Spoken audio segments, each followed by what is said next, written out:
Is a special presentation of TNN Motorsports. The 1997 ARCA Championship chase has come down to 3 men. Defending champion Tim Steele, Mr. Consistency Frank Kimmel, and longtime ARCA vet Mark Gibson. At Gateway, it was Gibson who made the last lap charge, snatching victory from the grasp of Steele and beating him to the line. Then at Salem, it saw Kimmel challenge, serving notice to Steele that he'd have to work hard to earn another title. But last week at Charlotte, Steele took command and put some distance between himself and the point challengers. Today, ARCA heads back to the fastest speedway on earth, where anything can happen.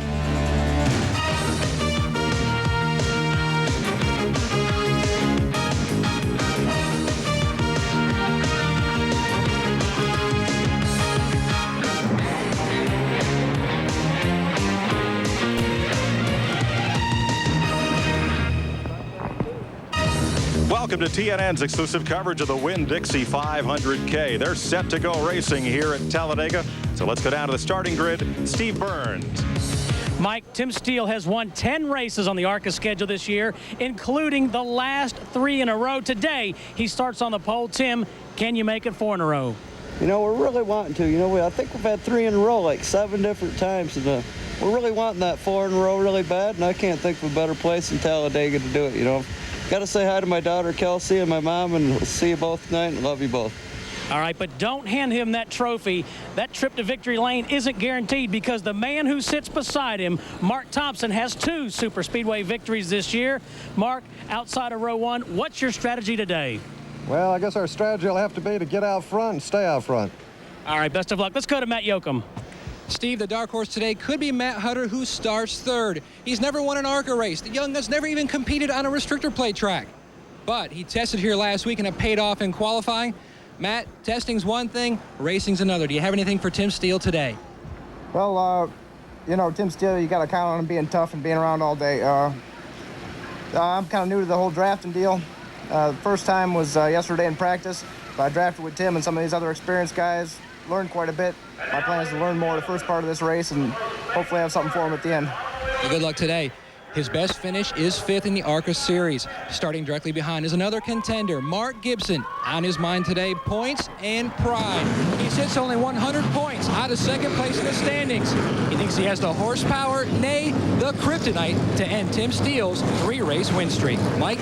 I wonder if Lex Luthor is his crew chief. Hi, everybody, and welcome to the fastest speedway on earth. Mike Joy with Buddy Baker and Bill Venturini. ARCA's fastest ever qualifier here at 205 miles an hour. But that game has changed. They don't run that fast here anymore. Sure. Looking at the qualifying speeds for today's race, you'll notice they're about 7 miles an hour slower than they've been. Also, there's a big disparity in the field between the fast cars and the rest of the field. There's the reason for that. There's been some rule changes. ARCA has gone to a smaller restrictor plate, a bigger spoiler, and the rear springs in the back of the car have to be a minimum of 300 pounds. That's to keep the spoiler up in the air to help slow the cars down. The faster teams and the better funded teams have been able to test. The other guys, the rest of the field, is using today's race as their testing grounds for the new rules. But Buddy Baker, winner of 4 Winston Cup races on this speedway, where you sit in qualifying, what does that mean once the green flag drops? Absolutely nothing. I'll be honest with you. When they drop the green flag, these corners are 5 stories high, 33-degree banking. You have a lot of room here, so where you start, that's just a launching spot. You go into the corners here, you find a good drafting partner, all of a sudden you go by the guy that fast time is and just motor right on by him. So where you start does not have anything to do with where you finish. Well, how much slower could you be than that pole car in qualifying and still have a strong shot to win here? Mike, you can be anywhere from 5 to 7 miles an hour off. If you know how to draft, if you have experience, hey, you can run with a guy that's 7 miles an hour faster. All right, they're rolling here at Talladega. We'll be right back with the start of the Winn-Dixie 500k at Talladega after this.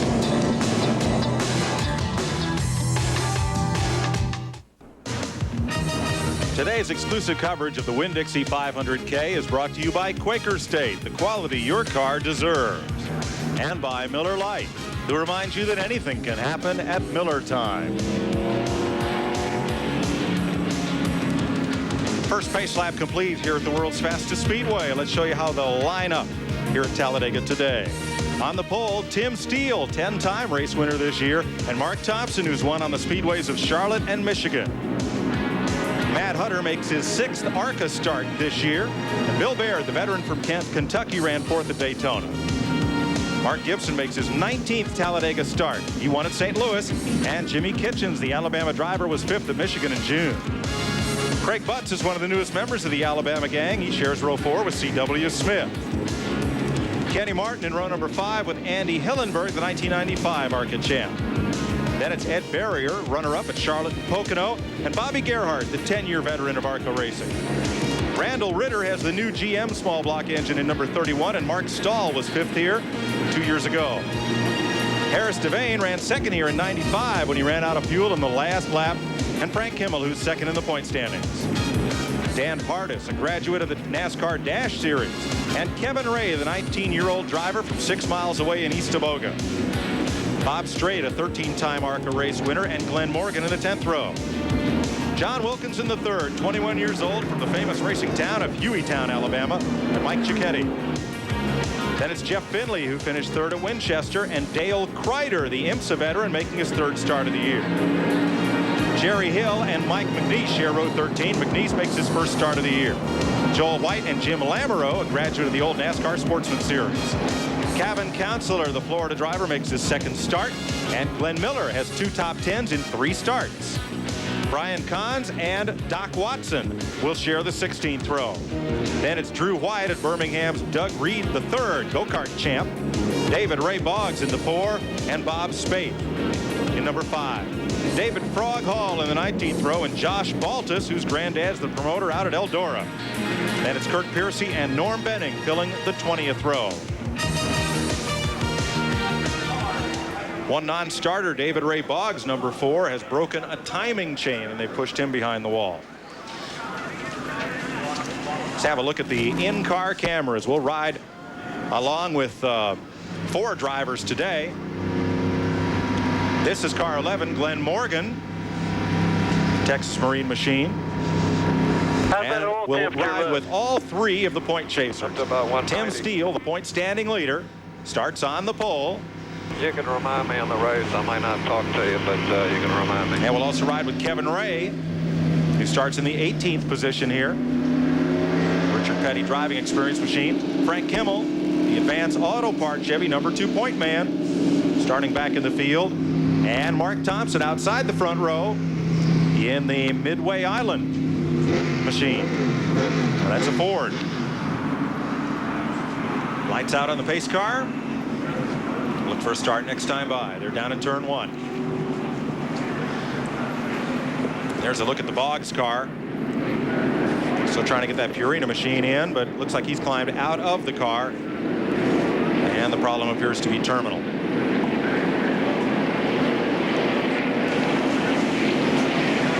Okay, first lap, Buddy Baker. First lap at Talladega. Professor Baker, the Buck Baker Driving School. What do we want to do here?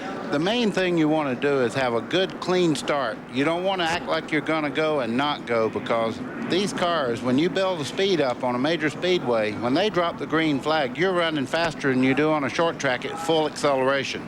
117 laps today, 173.9 miles an hour is the race record. The late Grant Adcox, he is the holder of that one.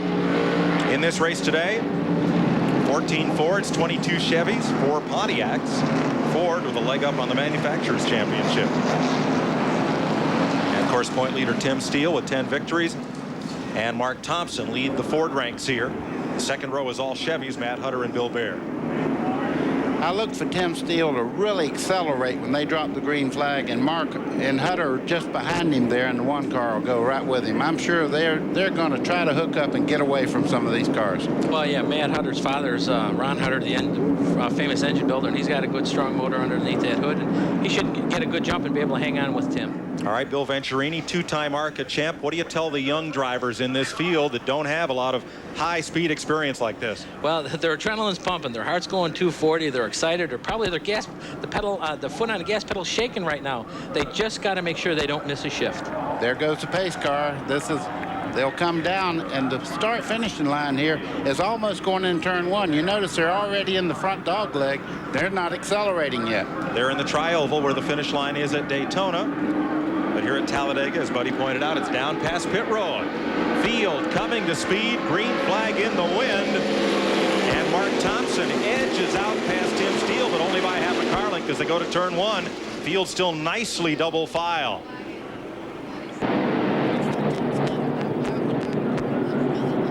Off the corner there, and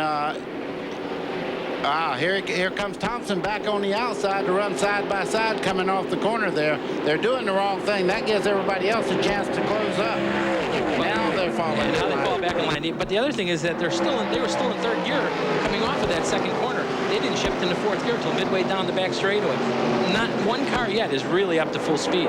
3 wide in the banking coming off turn number 4. Oh, but Buddy, you said earlier today when we were talking, that's just routine here. That's the norm, really and truly. I mean, you'll watch them in the dog leg here. They'll be 3 and 4 wide back in the field as they come by. You can now Steele leads the first lap as they come by. 4 abreast, midpoint in the field behind these 3 leaders. Well, like Buddy said, there's one thing about Talladega that's different than almost any racetrack you run at, is that there is no set groove. You can run low, you can run high, as you can see right here. All right, black, Thompson, 86, red, Steele, number 16. You can see that Matt Hutter went to the high line with Tim Steele, and that's the lead. Well, you see Tim Steele there in the 1 car. He's the 3rd car, the red one there. You're riding as they head into turn 3 here. Mark Thompson's very strong on the bottom. Tim Steele fighting side by side as they come through turn 2. Right with them is Matt Hutter. Now you see Hutter lined up there on the high side. Now we're a little deeper in the field where it's still 2 by 2 for the lead through the tri-oval. I've got to give Mark Thompson some credit. He's been able to hang on to Tim Steele, and Tim's got Matt Hutter tucked in behind him. Technically, that should be a better draft. Now you got Bill Barrett actually tucking in behind Mark Thompson. So now we've actually got a 4-car draft all side by side. 4 by 4 for the lead, but they were 4 wide coming through the tri-oval behind them. It's a real knot of cars. There they are. You see they're still 3 wide behind the lead pack all the way around turns 1 and 2. For the lead, boy, Thompson is strong, going in alone on the bottom, no help. No help at all, and he's been able to kind of hang it. As a matter of fact, as they go into 3, you can see him actually drive past Tim for about a half a car length. These 4 cars are gone with the wind. They have left the rest of the pack deep in their wake. Thompson has no help in that bottom lane. And he's got the lead. I'm going to tell you right now, if I was Matt Hutter, I don't care if I didn't have experience. I'd have to give that run for the lead right now. He has a strong car. He's running in 3rd there. He's run up towards the lead 2 or 3 times, looked to the outside, thought better of it. He's going to school right now, but he's doing a great job. Back straightaway, 4-car breakaway, then a pack of 20-some. That's Hutter.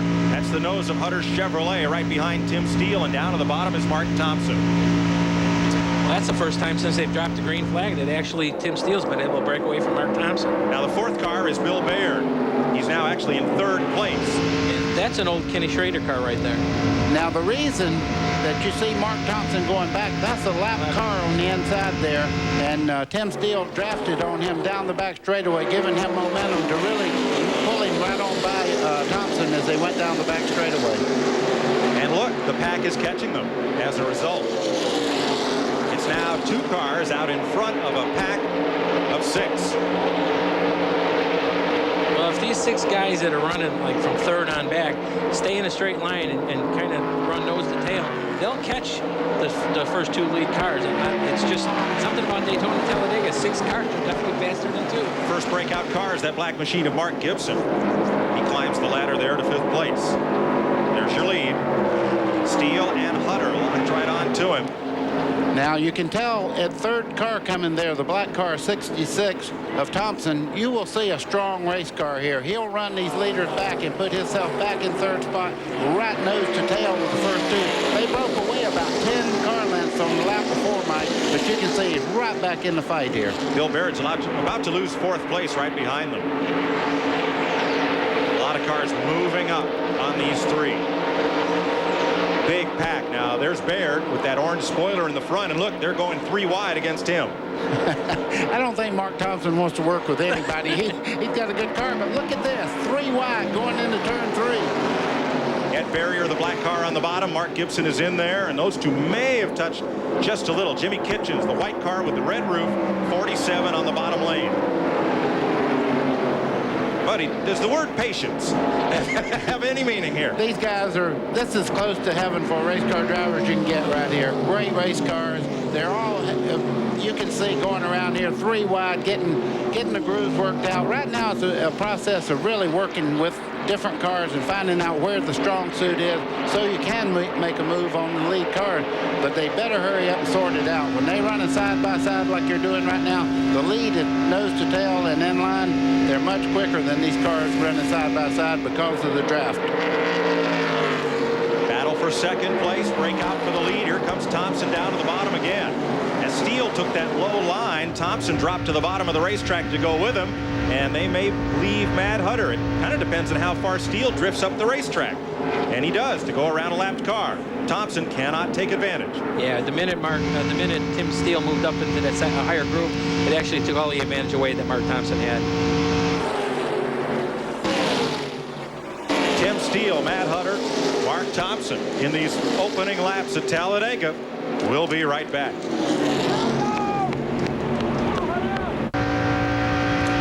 Welcome back to Talladega. Tim Steele continues to hold the front spot against Matt Hutter and Mark Thompson. Once these 3 cars got single file, the pack closed in on them. Now that's Jimmy Kitchens down to the inside. He's got a lot of company up high. Whoa. And little paint there. He can go back and pay his painter for not putting that extra coat of paint on that car. That saved him just then. Excuse me, wasn't Kitchens with Dan Pardis, yeah. A little further back in the field. Let's check on pit road. Here's Matt Yoakum. Well, Mike, we talked earlier in the show about Matt Hutter's first start here at Talladega. But he's got an extra set of eyes up in the grandstands. His spotter is Ricky Rudd's spotter, Dale Cagle. He's reminding Matt, look, be patient. Wherever the 16 car Steele goes, you go with him, learn what he's doing, and then we'll be there for the second half of the race. Just more experience trying to help out this young gun here at Talladega. Steve Burns? Matt, one guy who has a lot of experience on the super speedways is Andy Hillenberg in the 80 car. Andy qualified 10th. Now he's become a test driver for many Winston Cup teams. He has tested for Joe Gibbs, Sadko, and Andy Petrie. He is also now an IROC test driver. Between those 4 teams, he has tested 32 days at Daytona and Talladega. A lot of experience on Andy Hillenberg's side today. Hillenberg currently 14th in the running order. You know, Matt Yoakum had brought up the point about having the spotter helping Matt Hutter. It's Dale, same spotter, spotted for my son Billy. What a difference having a Winston Cup spotter for these young drivers. It really helps keep them. A few of them up there today. We saw Bobby Hutchins upstairs and Donnie Epling. There's a few of them involved. Watching Andy Hillenberg right there, number 80, right behind Kevin Ray, the young driver from East Tavoga in the Richard Petty looking car. The battle of the 2 driving schools. Yeah, that's right. The Richard Petty driving school and the fast track driving school. Of course, the third one represented up here. Yeah, we got one running a little closer to the front. Craig Butts is a graduate of our driving school, and he's doing quite well. He's basically a rookie, and he's doing quite well right now. Riding with Frank Kimmel, the point standing runner-up. Move you up to the 4th place battle here. Oh, look at Jimmy Kitchens making a move on the outside of Bill Baird. Number 47, the 47 car, the Dunlop Golf sponsored car. Actually, I think is that Kitchens right behind him? Oh, that's Kitchens behind him. That's right. I'm sorry. That's how close they are, folks. Too close to call. Right down through the trial with the lead car in that pack. Tries to close off the bottom lane. That was 59, Mark Gibson. His car also white with a red roof. Gibson leads that pack in pursuit of the leaders. You know, Mike, you're looking at the leaders coming off turn 2 there. They're running single file. These guys have doubled up. They're racing very hard, but they're losing a lot of great time to the leaders right now. The first 3 cars have moved off about a 2-second interval there down the back straightaway. There's the interval as you describe it, buddy. Now that second pack has gone single file. How long of a freight train do you need to build to get to where you have the maximum pull on that front group? Well, what they need to do, if they'll get single file like you are right there, they'll run them right back down, because you have the lead car out there cutting that hole in the air for everybody else to run through. And the further back in the group there, you just get more turbulence that pulls you forward. But as you see, they double up going in the corner. That's a little time, but if they'll stay single file, they'll catch the leaders. Now here they're going around that yellow car is 97 Doug Reed. He had been black flagged, and then black flag again for going up above the blend line. So he is now at least a lap down. But my question is a 12-car train any faster than a 6-car train or a 3-car train? I think the maximum, really efficient, if you really want to call it that, if you get more than 3 or 4 cars in a train, what you have is a problem, because somebody's going to jump out and make it double file. Just like it's happening right now. Just like that. So the maximum is 3 or 4 cars really working well in single file, and they're actually pushing each other down the straightaway. The air off the front cars cutting the hole in the air. The rest are in the turbulence pulling forward and actually pulling the front car forward also. Mike, you've seen race car drivers. Have you ever seen 6 race car drivers agree to do anything? Stay in line, not for long. You're right. They'll stay there for maybe 1 lap. That's it. And somebody says, well, I'm a little faster. My car's a little better, and they try to get out of line. 3 or 4 guys will use their head and pull away from everybody. And when you're in that draft, you're only running half throttle, and you're sitting there saying, I can go until you get out in the wind. Steve Burns? Mike, we just heard Chad Cummings, the crew chief for Tim Steele, say, if the 66 can get up there with you, we can run fast. And Tim's response was, that's okay, but I'm not waiting for him. Tell him to come on if he wants to go. He's got a little work to do to get there. Tim Steele is your leader. Matt Hutter in second. That 66 of Mark Thompson is the 3rd place car. And Mark Gibson has fought his way up to 4th. It's a big weekend in racing, and you won't miss a thing when you turn to TNN. Up to the minute, highlights, interviews, and more. Tomorrow at noon Eastern Time, race day here on the leader, TNN Motorsports. Mike, we have something that happened while we were away there. You can see the one of Matt Hutter. He's really dropped back in the pack. I think he moved over to let the lead cars go. I think he felt that Mark Thompson was a little quicker. He moved to the outside, and boy, he got caught by a freight train. Matt Yoakum? Well, Mike, Matt Hutter found out what it's like to be on the Chevrolet manufacturer's island all by himself. A whole bunch of Fords blew on by him. Johnny Allen told me he's just out there learning, and he learned what it was like to race up there with a bunch of Fords all by himself in a Chevrolet. Well, I can sure tell you, you don't have many friends on this racetrack. And if you're out there racing in this draft, you got to find maybe 1 guy. There'll only be 1 driver that will actually let you hook up with him and run with him. Other than that, everyone will kind of lie to you. A race car driver will do whatever he has to get to the front. Yeah, he didn't get hung out to dry. He got clotheslined. Here comes Mark Thompson. Once he caught Tim Steele, he wanted on by. Now you can see Tim Steele in the 16 car pull back down on Mark Thompson. He used that lap car there as a pick. Yep, that was Brian Kahns who helped Tim Steele to maintain his lead. Now here comes Thompson for another run as they come through the tri-oval. Another lapped car. Steele negotiates his way past the 55 of Mike McGee. Yeah, this time the slow car didn't really help Tim Steele because Mark Thompson's got the better run going into the corner. With Thompson right down against the white line. Here comes Steele back as they start down the back straightaway. He don't want anybody else to lead. You can see him pulling over there. Now Mark Thompson better come on. If he's a racer, he goes for it. Yeah. He pulled right back up there. I'd have never lifted either. Size 3 hat, size 14 Hey, shoe. whatever it takes. You don't fill the wallet by backing off. That's for sure. But now look what that side-by-side racing has done. It's allowed the pack to catch them. As they head off turn 4, back to the tri-oval. 19 laps complete. But, you know, you were talking about the Ford and the Chevy camps. These 2 Ford drivers, they may be also testing the waters to see actually whoever's leading is faster. Maybe they're faster with Mark leading. Maybe they're faster with Tim Steele. Their crew chiefs may have already talked about this, and they're actually, now they've got the stopwatch to see which way the 2-car draft is faster. One thing you can see they want to do is get away from that pack. Ow. There's a lot of wheel jerking going back here in that group back here, making it 3 wide down the back straightaway. I was looking back in the pack there, Mike. The one thing you never ever want to do on a major speedway is turn the steering wheel real quick. That breaks the rear wheels loose, and boy, you talk about a ride, it feels like you pick up 15 miles an hour when you turn around here at 200. What they were all trying to do is get a tow off that black car. That's Ed Barrier. His dad, Max, a great modified driver, up on the roof spotting for him. Ed Barrier holds third place. Ed Barrier, a tremendous driver, and that's one of Junie Donlevy's old cars there. And, you know, he's just a super good young race car driver. I look for him to move up into the Busch Grand National and eventually in the Western Cup.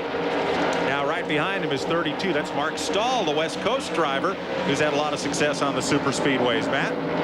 Mike, I talked to Buddy Hobbs, Mark Stahl's crew chief. He told me Mark is not even mentioning his broken rib that he got at Charlotte in a crash last week. He says the car is handling pretty well. It's a slight push. He says we're just going to hang on right along and don't get out of the draft until our first round of pit stops, which should come around lap 45. And that's what a lot of the crew chiefs I polled this morning told me. Around lap 42 to 45, they're expected to hit for their first round of stops. Now have a look at the car right behind Stahl, that all-white machine, number 14. That's Craig Butts from Montgomery, Alabama. First super speedway race, buddy. What a great job he's doing. I talked to him a long time yesterday. I said, you know, it's real simple if you do it right. It gets very complicated if you try to do things you're not qualified to do. Follow these guys, see their weakness, work on that, but don't do things that you think you can't do, because if you think you can't do it, you probably can't. That's a James Finch car as well, and he's well positioned in this field. Donnie Epler, we call him Fat Boy. He's the singing spotter, and all the Winston folks know Donnie. And yeah, I think he's spotting for Craig. I think we just saw him come past our window as they threw him off the road. Yeah, perhaps. Down to the bottom comes 59, Mark Gibson, one of the championship contenders. He's in that bottom lane by himself. In our the ARCA last practice session yesterday, Mark was the fastest car in practice. So we know he's got a car that can run up front. He's just got to get there as he battles with the one of Matt Hutter, who's moving back up after getting freight trained. Matt Hutter is the number one there on the top for the people that just joined us. Very strong car. It's a team car to Craig Butts' car. Finch owns the car. A lot of people remember it when Jeff Purvis was the driver in this car. It's very, very strong on major speedways. Jeff Purvis had a lot of success for James Finch. Released from that ride, Dale Shaw hired at mid-season for the Busch ride for Finch and unexpectedly let go this week. Dale Shaw rideless and looking for next season. Two team cars there. You see them getting together there. You can see Matt Hutter. He dropped way back a while ago. Now he's going to school. Oh, easy, son. What school would that be, buddy? That would be don't do it. Well, the number 50 car of Kenny Martin, Mr. Gasket sponsored Ford, as they came off the corner, you can see that was actually an aero problem that made the cars actually get sucked together. Let's talk about that a little bit. What that really feels like, you've passed a truck on the interstate and all of a sudden your car kind of buffs back and forth. Same thing. Major speedway is exactly like passing a big truck and then buffing your car back and forth. This is a little more extreme though. It's at 200. Well, if a 737 can take off at around 140 miles an hour and get airborne, imagine how much air these cars are pushing here at 190 miles an hour. It can really have an effect on the cars all around. And if you notice on one of the graphics that was on a couple laps ago, the pole speed was 187 miles an hour. The last lap they ran was 191. That's all just due to the aero fact on drafting and being able to cut through the wind. Okay, two Fords at the front of the field. Mark Thompson, the black car, and Tim Steele, the point leader in this red car. They've got a bit of distance on those Chevrolets, and leading that Chevrolet pack are the two James Finch-owned cars. Matt? Mike, you mentioned about the recent driver change at Phoenix Racing's Busch Series car. I talked to James Finch this week, and he told me that Kevin LePage will be in the car next week at California. It's a one-race deal. Just kind of get a little look-see to see how the chemistry is between LePage and the team. They don't have any plans yet for the 1998 season, although they will run the entire schedule with Lance Snacks as the sponsor. All right, at Talladega, 25 laps are complete. As you look at Ed Barrier, who currently runs in third ahead of Mark Stahl and Bill Baird. The The lead pack has dwindled to 2 cars. Mark Thompson and Tim Steele have hooked up 190.3 miles an hour, buddy, their last lap. You can see Mark Thompson there going in on the bottom groove there. The flat part of the racetrack is right under the white line there, but it's not actually flat. As he starts through the corner, he lets the car have its head off the corner, but you can see that Tim Steele is very happy sitting right behind him there.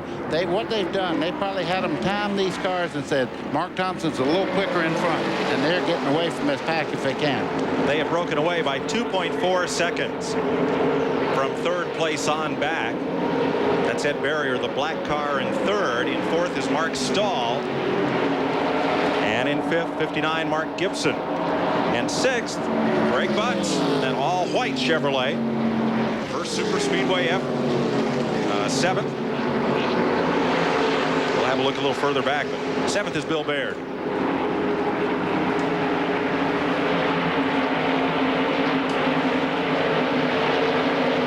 See, when they all get in a straight line, everybody kind of moves up to bumper here. You get a big long train going. If they keep it up, they'll be able to catch the two lead cars again. Mike, do you realize they're still averaging 187 miles an hour around this racetrack? They're not waiting on anyone. You know, they're running pole speeds right now every lap, and these guys are hooked up and really getting the job done. Here's the pack that's figured out they've got to stay single file to catch the leaders.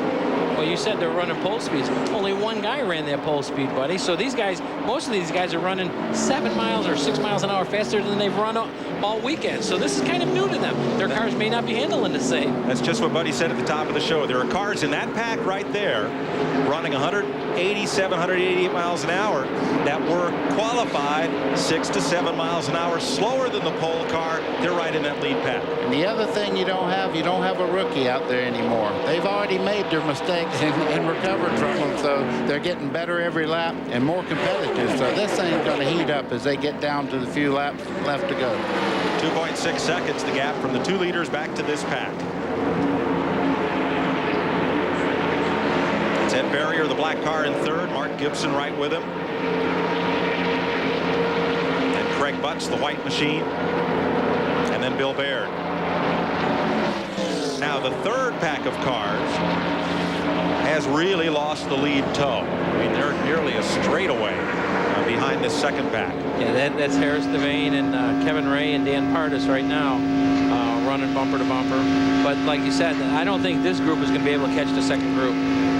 You can see, you're looking back out of Kevin Ray's car down the back straightaway. They seem to be running just as well as the front group, but once you lose the real fast muscle cars, you need the speed to pull back up on them. This group fell out of the draft, and that's what happens to you. You just drop right out of contention.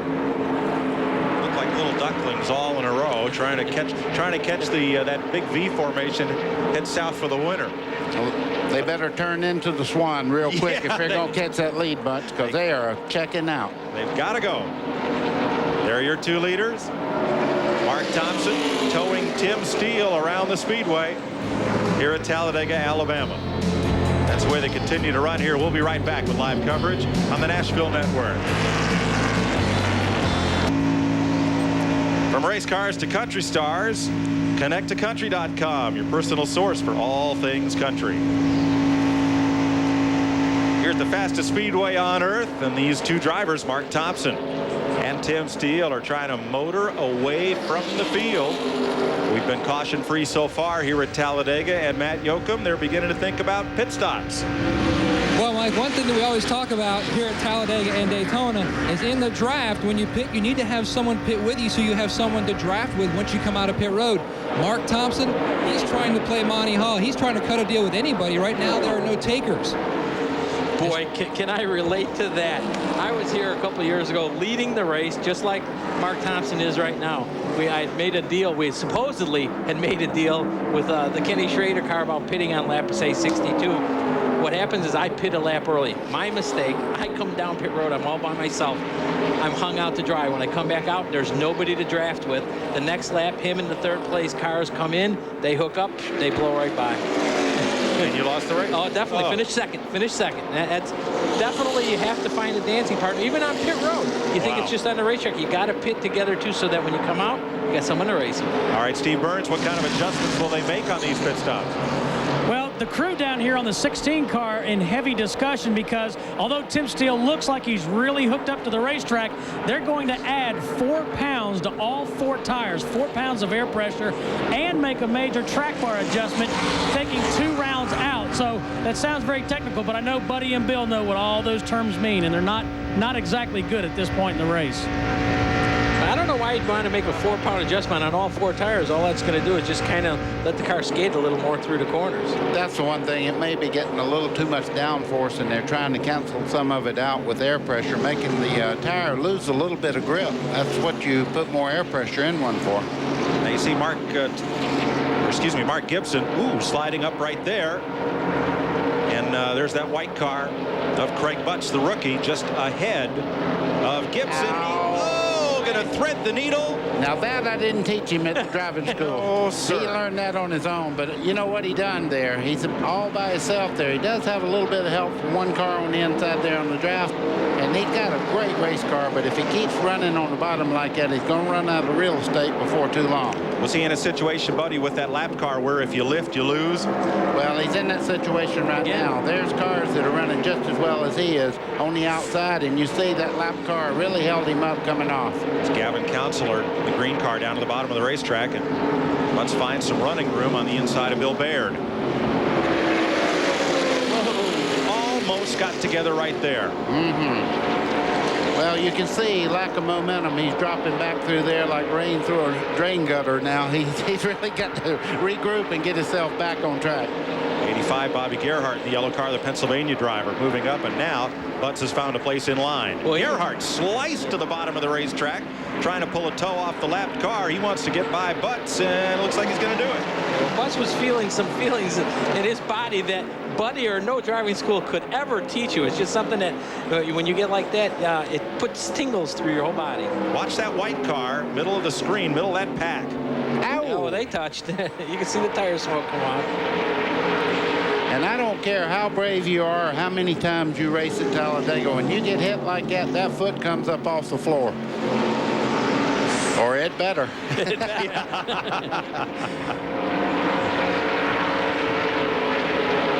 Well, Butts is still hanging on to the back of that pack with Gerhart. There's number 1, Matt Hutter. Matt Hutter's back caught up with the pack here. He's still in the back part of it, but he dropped back considerably a lot earlier, but it seems like he's got his momentum back up now. Gibson right in the thick of that, but this time he's got a good car to trail that 90 of Ed Barrier. Now Gibson in that red and white 59 goes to the high side. It's going to take a spot away here from Barrier to move up to 3rd place. You know, every time I see them doing this, I say they're going to have a problem coming off that corner. And you think about old Desi there.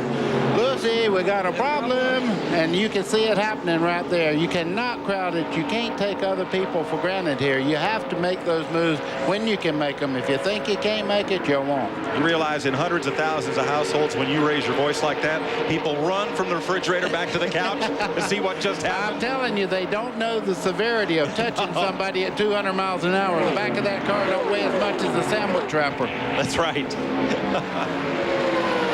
Kevin Ray's made a pit stop. He comes back out with Harris Devane. Yeah, you can see right now we're 41 laps into the race, and some of the teams are now starting to worry about pit stops. Andy Hillenberg's made a stop and comes back out, and so has Frank Kimmel, the number 2 point man. So we're within the pit stop window. Green flag all the way. 41 laps complete. Make that 42 now. Now, Mike, most of these guys will say when Tim Steele and Thompson decide to stop, let me know when they're coming in. If it looks like some of our guys might be coming down the pit road, let me know when they start. You want to stay with the fast cars if you possibly can. Bob Spaeth has made his pit stop. You ride with Tim Steele. Lined up on the back bumper of Mark Thompson, the race leader. Well, you can see on the last graphic we showed that the lap speed was 189 miles an hour. Coming around through the tri-oval, Doc Watson has spun right in the grass of the tri-oval before start finish, and caution is out. This will be a tough break for the cars that have come onto pit road, which include now Joel White, Josh Baltus, and C.W. Smith completing their stops.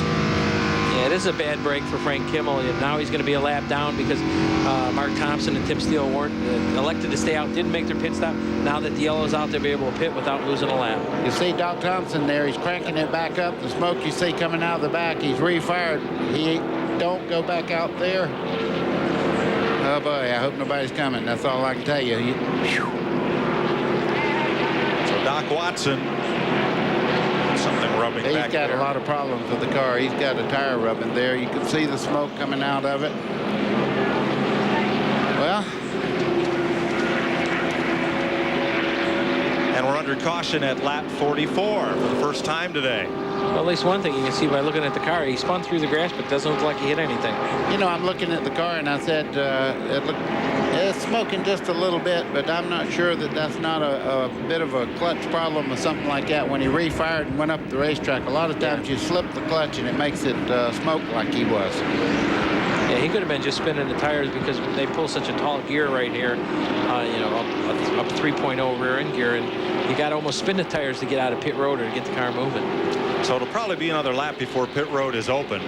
We'll have the pace car pick up the field before the ARCA officials open pit road. Well, the last lap before the yellow, they ran 189 miles an hour. That's still 2 miles an hour faster than the pole speed. And that's at what, after 46 laps or 44 laps of green flag racing? Well, you got to tell them why, though. That's the perfect draft where one car is pushing, the other's pulling. You have such a great hookup there between two cars getting through the air very cleanly, and they actually make the performance of the car much better when they push each other around the racetrack. There's no feeling like drafting at 200 miles an hour. How about drafting the Leeward? That's one of the Norwegian Cruise Line's primo cruise ships. December 8th through 12th, it's headed for Cozumel, Mexico, and Key West, Florida. For reservations on the NASCAR Family Cruise, call 888-491-4950, and you'll hear. Can you hear me? Yep, I got you loud and clear. I had you the whole time. Sing, buddy. Sorry, Bondo was wrong with it. It's just Oh, boy. Well, that's what it does. That would be a fun time. The Leeward, we've been on the Leeward. That's a Absolutely great. And I tell you, it's a fun thing. I talked to all the people that went on that cruise last year. They said it was just fantastic. Can you water ski off the back of them? I wouldn't try that. No, not I when say there's... the turbulence would be about like the draft on the back of one of these race cars at 200. You wouldn't make it very far. Plus, they do a skeet shoot off the stern, so you wouldn't want to be skiing behind. Never mind. Bob Strait will make a pit stop here. And again, pit road now has been opened, so this will be a legal stop for Bob Strait.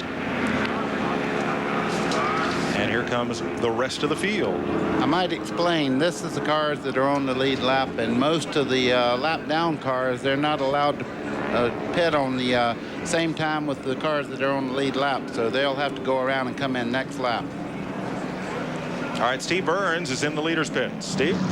And remember, Mike, they're going to make a pretty big adjustment on Tim Steele's number 16. They're going to add air pressure, and they put the wrench in that's going to adjust the track bar.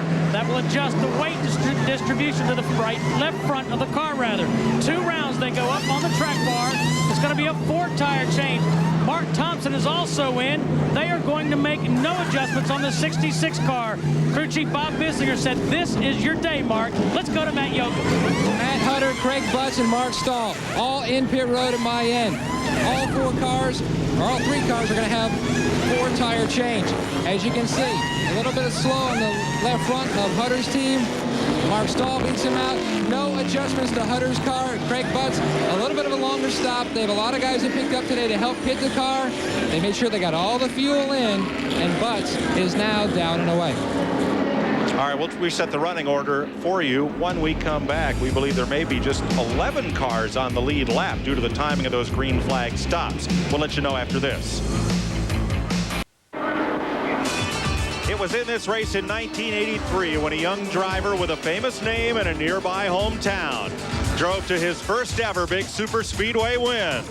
Davey Allison won this race in 1983. Out of gas, there's a Mike McNeese being pushed around, and Matt Yoakum was just a couple of years before that when Davey Allison made, I think, his first ARCA start. Well, Mike, Davey Allison left his mark in many series, including ARCA, 8 career victories. but his first career start came in July of 1980. He borrowed the Matador out of the International Motorsports Hall of Fame just outside of Turn 3, took it off the floor. They loaded it up, took it to Michigan. He started 28th, finished 14th. How do I know that? Because I was even too young for the Peach Fuzz gang. They made me score the car. Not many people know just how much this little car, the Matador, meant to Davey Allison's driving career and gave him his first Speedway start. Here's Bob Spaeth. Tell him it runs better with 4. Oh. He'll come in and find out. Davey Allison's famous Texaco Haviland paint scheme will be reprised here in a commemorative tomorrow. Ernie Irvan will wear that white, gold, and black paint job. You see Ernie here qualifying yesterday for the Die Hard 500. And that paint scheme made famous by Davey Allison will be worn by Ernie Irvan's car tomorrow from the pole, and you'll see it live on CBS. Yes, it's the 10th anniversary for Texaco, and that's the reason for the paint job. But let me tell you something. Every time I see Allison on anything, I just think, gosh, you know, he would have been in every one of these rundowns with 5 to go or 6 to go. He was a great race car driver. Everybody loved Davey so much. Signal to Bob Spaeth there that he was over the pit line, so he'll be held. Craig Butts was held for a lap by ARCA officials. And Ed Barrier was in the top 5 when they went to the pits for fuel stops. And fellas, what happened to Ed? Well, Mike, unfortunately, Ed's done for the day. What put you out? You guys came down pit road, and now it's behind the wall. Yeah, we come in for pit stop there, and they dropped the jack, and I choked the motor, you know, originally, and then I got it fired back up, and when it took off, it busted the yoke in the rear end, I guess. And I mean, the car was running awful good. It was poor qualifying effort on our part, but it was a good race car for the race. And you know, we'd got up to 3rd, and I think we could have run with the 66 and the 16 if we could have just got close enough, you know, to get to them, and I almost did at one time, but we just couldn't quite get there. And just want to thank ADT and the Mean Green, and you know, everybody's helped us out on this effort, and Lifestyles come on to help us this race, and just kind of disappointing because I know we could have had a good run. I'd like to say hello to Mom, Robbie, and Jessica. All right, and it's a rough weekend for Ed Barrier, Mike. He attempted to qualify for the Winston Cup race, and in second round qualifying this morning, they weren't fast enough. Thanks, Steve. We're working the tail end of this first caution of the day. 47 laps have been completed here at the world's fastest speedway. It's still Mark Thompson and Tim Steele. Pit stops completed here. Mark Gibson came into the pits running 3rd, and Greg Field and Statboard came out 6th. Mark Stahl went in 8th and came out 3rd. And now here is Craig Butts, who was held for a lap by the ARCA officials. And Matt, what's the story? Well, Mike, when you're a rookie and you're used to running along at about 189 miles per hour for about 40 laps, you kind of don't get an idea of just how slow 65 miles per hour feels. So when he came into his pit box, he came in a little hot. The front of his car went over the white line, so they made him come back in and held him for 1 lap. Also, his teammate, Matt Hutter, they made very few adjustments to his car, just a little bit of air pressure adjustments. They think their problem could be aero, so we'll have to keep an eye on the 1 car today. It was one of the cars that ran out of fuel. Mike McNeese tried to stretch it a little too far. Ran out of gas. They're trying to get him restarted. We'll get this race restarted in a lap or 2 and be back with you live on TNN right after this. Race fans, you make the call. New LCI residential long-distance customers receive 30 minutes of free domestic calling and the World Card Plus calling card featuring participating NASCAR drivers. Don't delay. Call now. 1-888-TEAM-LCI. Getting set for the restart as they come off turn number 4 here. It'll be 50 laps complete when they take the green flag. 9 cars are posted on the lead lap. We'll get an update on that in a minute. Mark Stahl was the big winner on pit stops. You see his Autobill Car Wash Ford position 3rd. Lead cars on the outside, as you said, and on the inside there, that's your cars that are a lap or more down. Look at them already 3 wide as they come down to get the green. Well, the green flag's waving, and the rule is you can only pass on the outside till you get to the start-finish line. So that's where everybody went. They're going to be 3 wide into turn 1. Hold on. I don't want to be the guy in the middle, I'll tell you that. See Matt Huddard there in the 1 car. He made it 4 wide down into 1. Now it's back to 2 wide as they start down towards the back straightaway. Hutter got a good start, but the 47, Jimmy Kitchens, is going to get a stop and go for jumping on the restart. Tough break. Check with Steve Burns. Just before the pit stop, Mike, Mark Thompson called in and complained that his right foot was burning. Of course, that's his gas pedal foot. Now, this is what the drivers usually put on their right foot. It's a heat shield. Just open up this Velcro, and it goes on the bottom of the driving shoe. But he didn't put it on, and one of the guys on his crew was just laughing, saying, I'll bet you he wears it next race. There's Jimmy Kitchens, 47. He's going to acknowledge that black flag and have to make a stop next time by, and when he comes out, he'll likely be off the lead lap. Well, Mike, while we watch this great race, and I can add to that, your foot is dead on the floor all the way around the racetrack, and the heat gets in here to where it absolutely will blister the heel of your foot. And I have run until my right foot got so hot I couldn't stand it. Take my left foot, cross over, mash the accelerator wide open with my left foot, get with the right front foot cooled down just enough so I could get back with the, you know, I really like my right foot on it, but the left foot works if you got to use it. I got to tell you a little story about the heat too also. We here at Talladega, they changed the dates from July to October, thinking that they were going to help with the heat. It didn't really help. It's still 90 degrees. The drivers, they're in the car, they get this, they can put some thermal cool padding under the seat or under their feet. The fans, they don't get to do that. And last week, I was a fan. I went to the Charlotte race, bought a ticket, sat in the stands for the whole race. Get out of here. I'm telling you, we even parked in the regular parking lot. I got to tell you, we have the best fans in the world because I don't know how they put up with it. The last time this man bought a ticket, George Washington was building his first boat. Are you kidding me? I actually walked up to the window and paid for my first ticket. Look at this. Matt Hutter is running very well, and just behind him, Gibson there. They got a good draft going. If they'll stay hooked up now, single file, they can run the leader down, I think. Now we're going to watch for 47, Jimmy Kitchens. He's made his stop and go. He's the last car in the lead lap, and he's just pulling out down in turn number 1. But this pack will likely catch him before he gets back up to speed, to full speed, and put him a lap down. We'll see. Now here's Kitchens exiting 2. There's the lead pack down in turn 1. Kitchens, that white 47 car. There he goes by, and here comes the pack.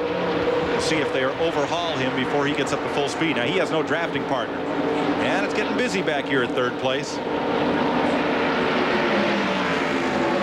the number 85 car, Bobby Gerhardt, he's running in third right now. Yep.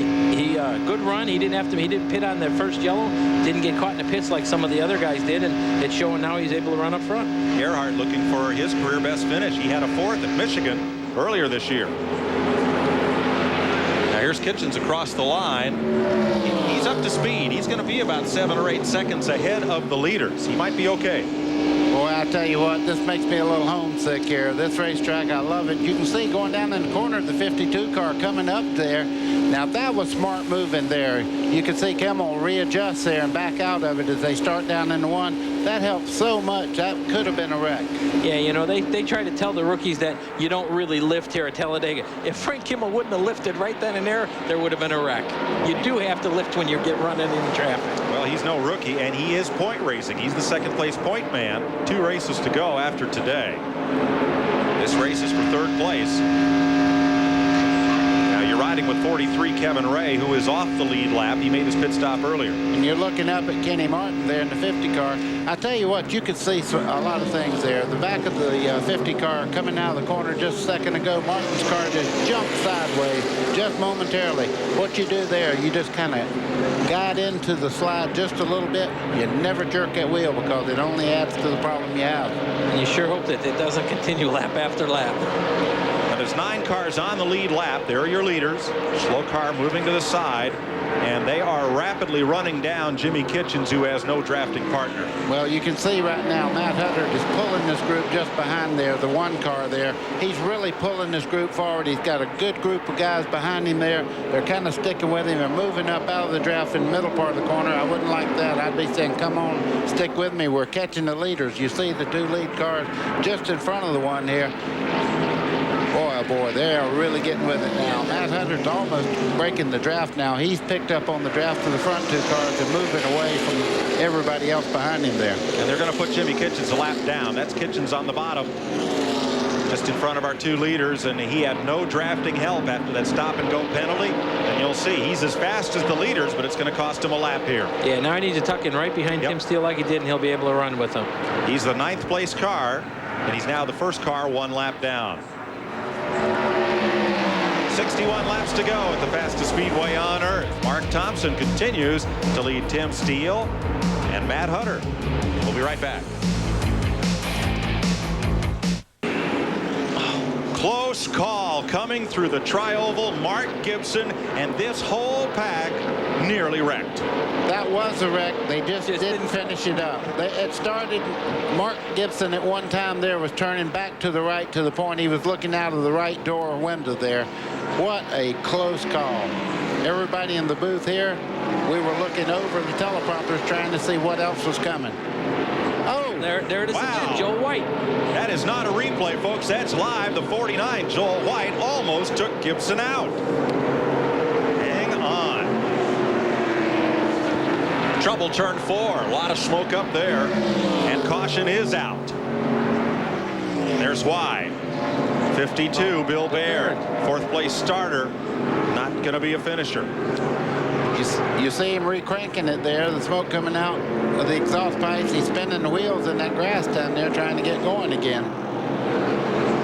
Well, let's show you what happened just as we were coming back from break. The one we thought was going to be the caution. Look up the top of your screen. Wow. That's the same 2 cars, I think, that had the problem later on. Yeah, the car on the outside, the white car on the outside, that's Mark Gibson. Number 59, he's the 3rd car over towards the right. And it ended up with Bill Baird down here spun in the grass off turn 4. Mike, tell him to straighten his wheels. Yeah. it would back a lot better. There's Gibson. You can see the dent in the left side of that car where he got run into. Now here's what you saw from what Kevin Ray saw of it. Whoa! It was Kenny Martin in the 50 there that got into the 59 there. And I tell you what, Mark Gibson better thank his lucky stars that he has good car control, because either one of those wrecks could have been something that would put him out. He had 2 wrecks in 1 lap and didn't crash. He did a good job of keeping. Look at the back bumper. You can see the back bumper is all smashed. Folks, those slick tires don't have any traction on grass, and it looks like only one of them is turning. So we're under caution for the 2nd time today. We'll be right back to Talladega after this.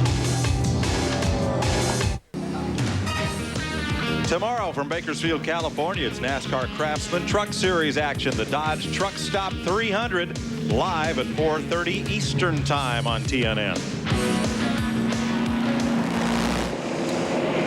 Now there's Bill Baird after making a pit stop after that crash up in turn 4. Now you're riding with Kimmel, Frank Kimmel in 46.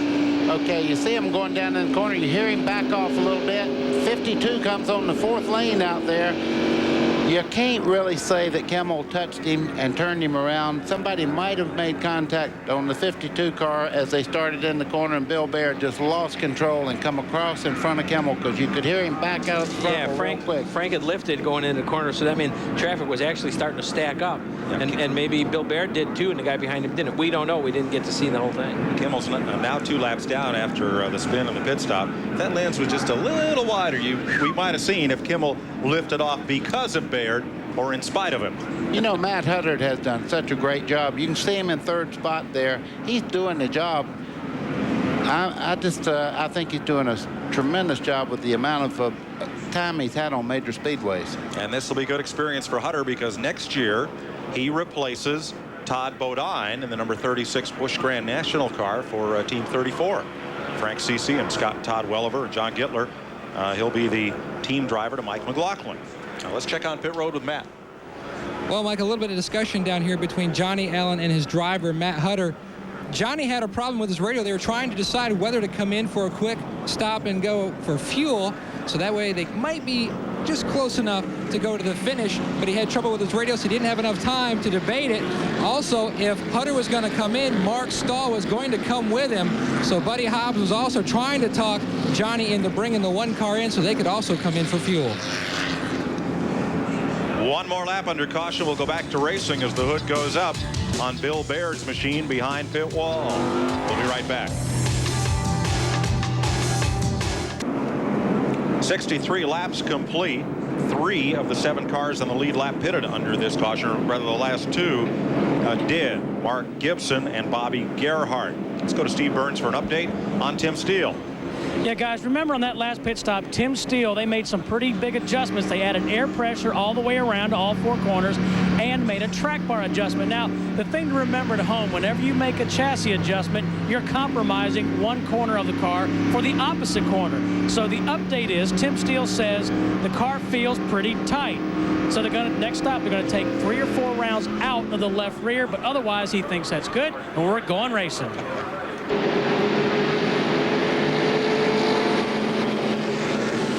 Now, green flag in the wind, and everybody jumps to the outside. Passing only is legal on the outside. You can see they made it 3 wide long before they got to the start-finish line. And they're still 3 wide going off into the corner. Looking back from Tim Steele. 7 cars on the lead lap. Thompson, Steele, Hutter, Stahl, number 90, that's our 50 rather, Kenny Martin. Kenny Martin. Good run for Kenny Martin. His crew chief is Bob Shack, who's been at ARCA Bondo for many years. Gibson and Gerhart, those are the lead lap cars. Most of the cars that fell down a lap did so because they made green flag pit stops just before the first caution of the day at lap 43. You see that 43 car, Kevin Ray's been able to run right alongside of Matt Hutter, which is probably actually slowing down the outside lane right now. That's a team car just behind Matt Hutter there. That's Craig Butts, worked his way back to the front of the group, trying to get back in the lead lap. If he can hang on to Hutter and help him a little bit, they might can run the lead car down. 28 there, C.W. Smith, holding the middle. 33-degree banking. That's probably steeper than the roof on your house. It's almost impossible to walk up it in street shoes.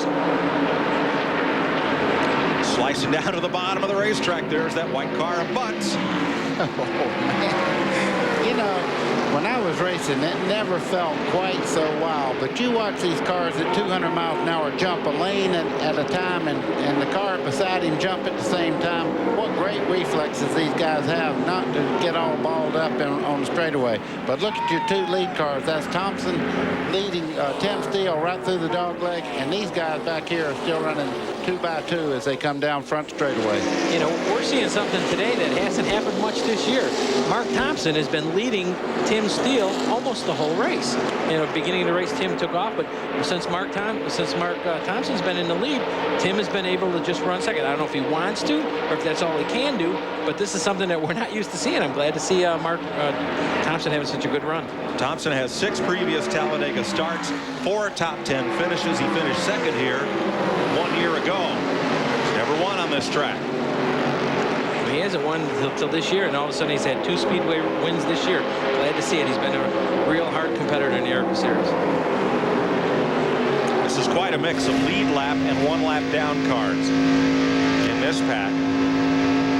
Boy, that's a great speed shot. You can really feel how fast these cars are getting around. From a long camera angle, it looked like these cars are almost stopped. But when you get down there with that close-up shot, you could really see that these cars are running close to a football field a second down the front straightaway here. Big gap from first and second. That freight train out front isn't going to make any money. It's just an engine and a caboose. There's no revenue in between. But they're going to take home a lot of money if they can stay away from this pack. It's a little deceiving that there's actually a lot of fast cars in this group. It's just that one yellow where that happened, where some guys got caught in the pits and the other guys didn't. They're all actually, the whole group is about equal on being on the speed. Here comes Jimmy Kitchens. Whoosh! Is there a problem on that 43 car of Kevin Ray? Oh, it sure does look like he's dropped down. A 19-year-old driver from East Tavoga. His dad, Johnny Ray, an occasional Winston Cup competitor in the late 60s, early 70s. Sponsored by the Richard Petty Driving School.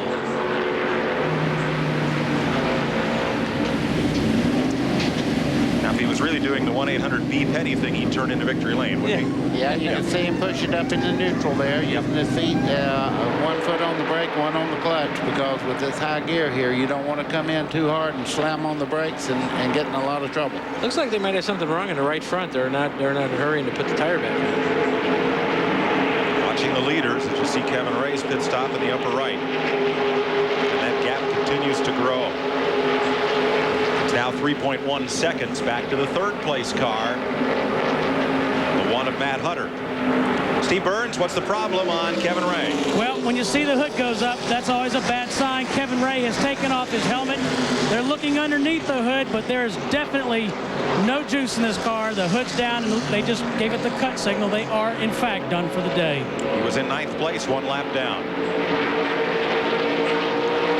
There's your lead duo drafting along. Mark Thompson, Tim Steele. As they've been for much of this race, trying to decide it between them. They're also the 2-point leaders. Well, these guys right here are kind of in overdrive. They're just kind of riding along. But back in this group back here coming in the vision now, these guys are racing like crazy back in here, trying to close in on the leaders. But they need to get close to Matt Hutter, stay in line, and try to catch the duo there. But it's going to be tough to do. Yeah, I don't think even if 6 of these guys get hooked up, that they'll be able to catch those 2 Fords up front. First it looks like they're going to work together, and then you're sure they're not, and then they line back up again. Oh, close. That's Mark Stahl down on the bottom, 32, that teal colored car with a white nose. Now they're pretty well in line, back straightaway. That's Hutter in red. The white car a lap down is Craig Butts. 3rd car is number 28. That's C.W. Smith. He's a couple laps down, unofficially. Then Mark Stahl in 32, and the 50 of Kenny Martin. Well, that 32 car of Mark Stahl and the 50 car of Kenny Martin are actually running 4th and 5th right now. They're lead lap cars, as are Mark Gibson in 59 and Bobby Gerhardt's 85. Everyone else is a lap down.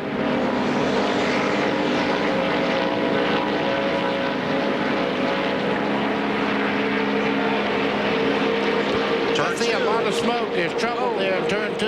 Kenny Martin. And everybody checks up behind him, and another car bounces off the wall. That's Randall Ritter, the Nashville driver.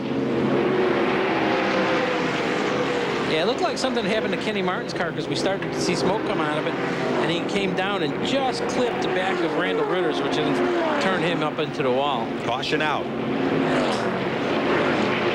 And there's number 50, Kenny Martin, who was on the lead lap in that Mr. Gasket Ford. He was the 5th place car. He's really torn up the left front. And a tough break for Ritter, carrying the only General Motors SB2 engine in this field, the new generation of small block Chevy. His wife, a Delta flight attendant, races up at Nashville Speedway. She was up there for the Mark Colley race Wednesday night and then had to rush down here for 8 o'clock Thursday morning. It's been a busy week for the Ritters. There is Ritter's car. Oh, that car is really badly damaged in the front end. Rescue workers trying to get the hood off so they can hook it up to the wrecker. Let's show you what happened here.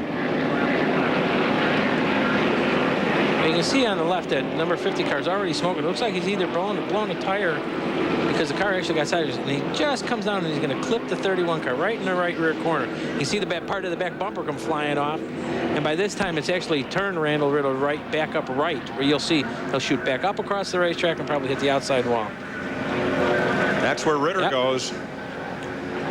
Crunch. Right there. So Martin and Ritter get taken out in this turn 2 crash at lap 73. And what a helpless feeling Randall Ritter's got. He's coming through the corner, nowhere he can go. He gets clipped, doesn't even see it because he didn't even know he was going to get hit, and then he's spinning backwards. Matt Yoakum?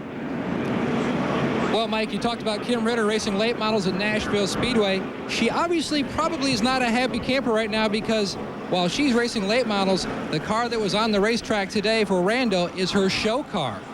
They use this car as their show car, so pretty interesting story about how an ARCA car is her show car for the late model series husband and wife racing team. Steve Burns? Matt, Kevin Ray out today, had a great run going. broken right shock mount. Broken right shock mount. Kevin, tough day. You're from nearby East Tavoga. Had a great run going. Yeah, we really did. The Richard Petty driving experience.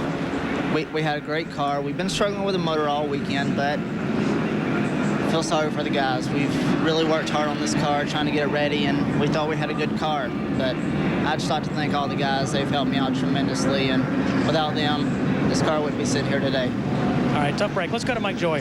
Leaders pit stops, no chassis changes being made, it appears. No. Yeah, and look, Mark Thompson didn't get tires. He just went gas and gold. Matt Hutter's also in. Matt Yoakum's there. It will be a 2-tire pit stop for Matt Hutter for track position, while Mark Stahl is not taking on any tires. He's happy with the way his car is handling, but they took extra time to make sure they got all the fuel in, so they will have no problem going the distance. Bobby Gerhart beat Hutter out of the pits. We have a different ball game right now. What happened? Tim Steele come out in third. That put Matt Hutter in second. So now Hutter has somebody to run the lead car down. So your running order after pit stops is going to be Thompson, Gerhart, Hutter, and Steele. We'll be right back. Well, after pit stops, the order is really shaken up here at Talladega. Mark Thompson came out of the pits first. They're now posting Matt Hutter having beaten Bobby Gerhart to the end of pit road. Then it's Tim Steele and Mark Stahl. Let's ride along with Glenn Morgan down through turns 1 and 2. And you'll first see the 50 car. There's the smoke down on the track apron. See 31 coming across. There.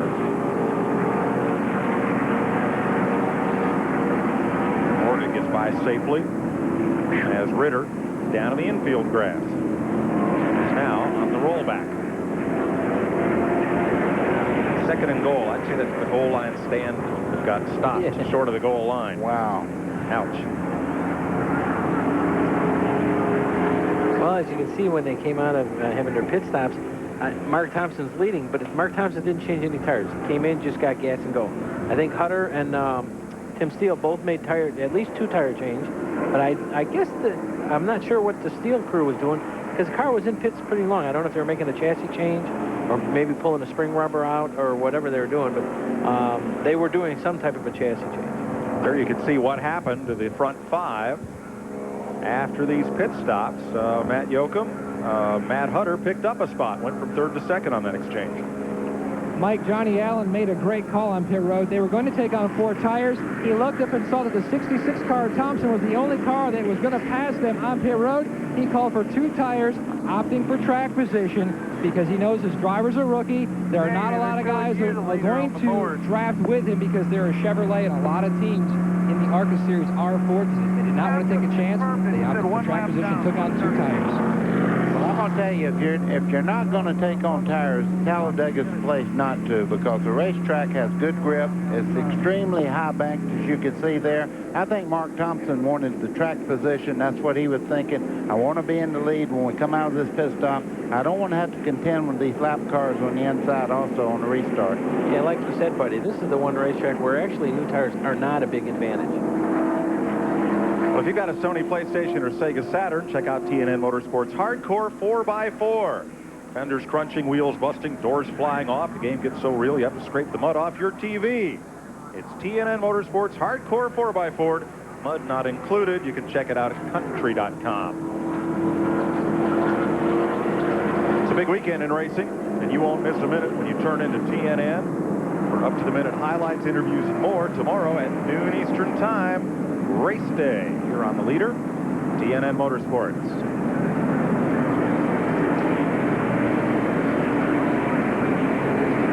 Getting set to go racing. 75 laps complete. Well, what do we got? We had 7 cars on the lead lap right now. There's a lot of fast cars down on the inside. Again, you're going to see some side-by-side racing when they go green flag. Even though they're on the inside lane, which is a lap down cars, they're quick because of the the one unscheduled yellow flag that caught everyone in the pit. So we'll see what happens when they go green. Buddy, how important is it going to be for Tim Steele to quickly get to Mark Thompson? Well, he knows that that's his move. He has to get up there because Mark Thompson right now has Matt Hutter just behind him there. He needs to get by Bobby Gerhart there in the 85 car, the yellow one you see just on the high side there. He really needs to get a great start. Harris Devane as the car one lap down on the inside. Trying to get back up with the leaders. And last year here, Harris Devane actually was running 5th, ran out of gas on the last lap. I think, or running 2nd, was it? Running 2nd, ran out of gas on the last lap. He's trying to get back on the lead lap. He's just underneath our race leader. And there's Frank Kimmel, number 2 point man, trying to get back on the lead lap. You can see Tim Steele taking a look in the middle part of the group as they started off there 2 by 2. He wouldn't mind making it 3 wide if he has to really move up here. You can see Matt Hutter there just behind our leader Thompson as they head into turn 3. Yeah, but look at that red car on the outside. There's Tim Steele looking on the outside. Got past Bobby Gerhart, the yellow car that's in 4th place. And they're past the lap traffic. You're riding with Tim Steele. Now you want to see a car with muscle, watch this car, even though they're drafting in front of him. Right in line, he's closing in, make it 4 car lengths, down to 3. He's there, right on the back bumper as they head into turn there.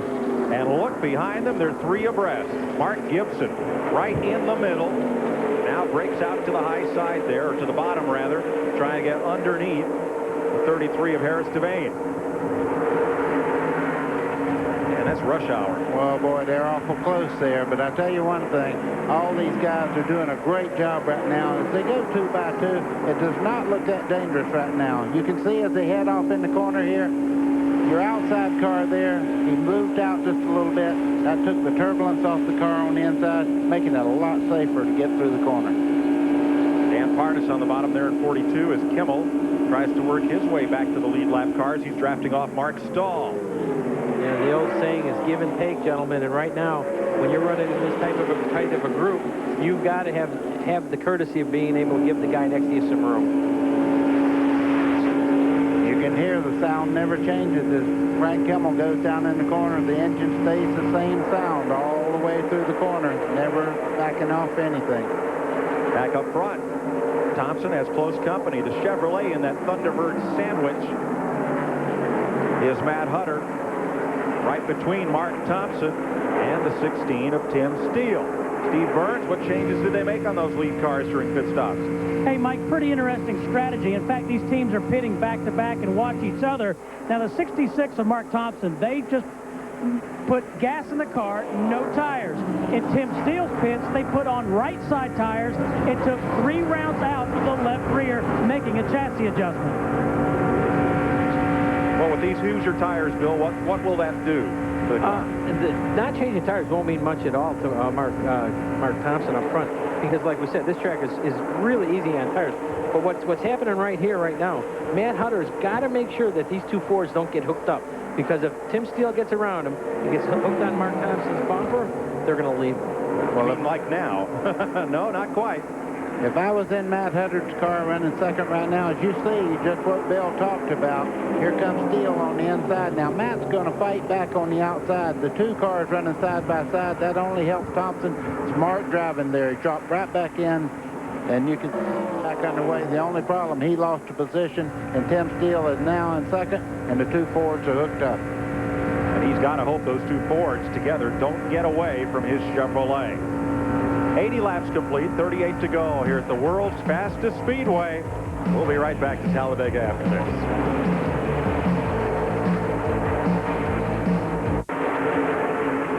My buddy Matt Hutter in that number 1's been going to graduate school here. He has that. You look at Thompson there, he had the lead, but we have a new leader, Tim Steele, in the 16 going down through there, took the lead, and these 2 guys are going at it, and as long as they run side by side, Tim Steele will pull away.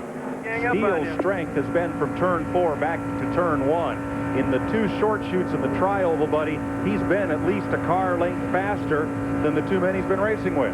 Absolutely. You can see these guys right now. You say, why are they losing ground to the leader running side by side? What they're doing, they don't have any draft whatsoever built up when they're running side by side. And you look back from your lead car here, you can see him right now. He's pulled out about a 10-car length lead because they won't give up that second spot.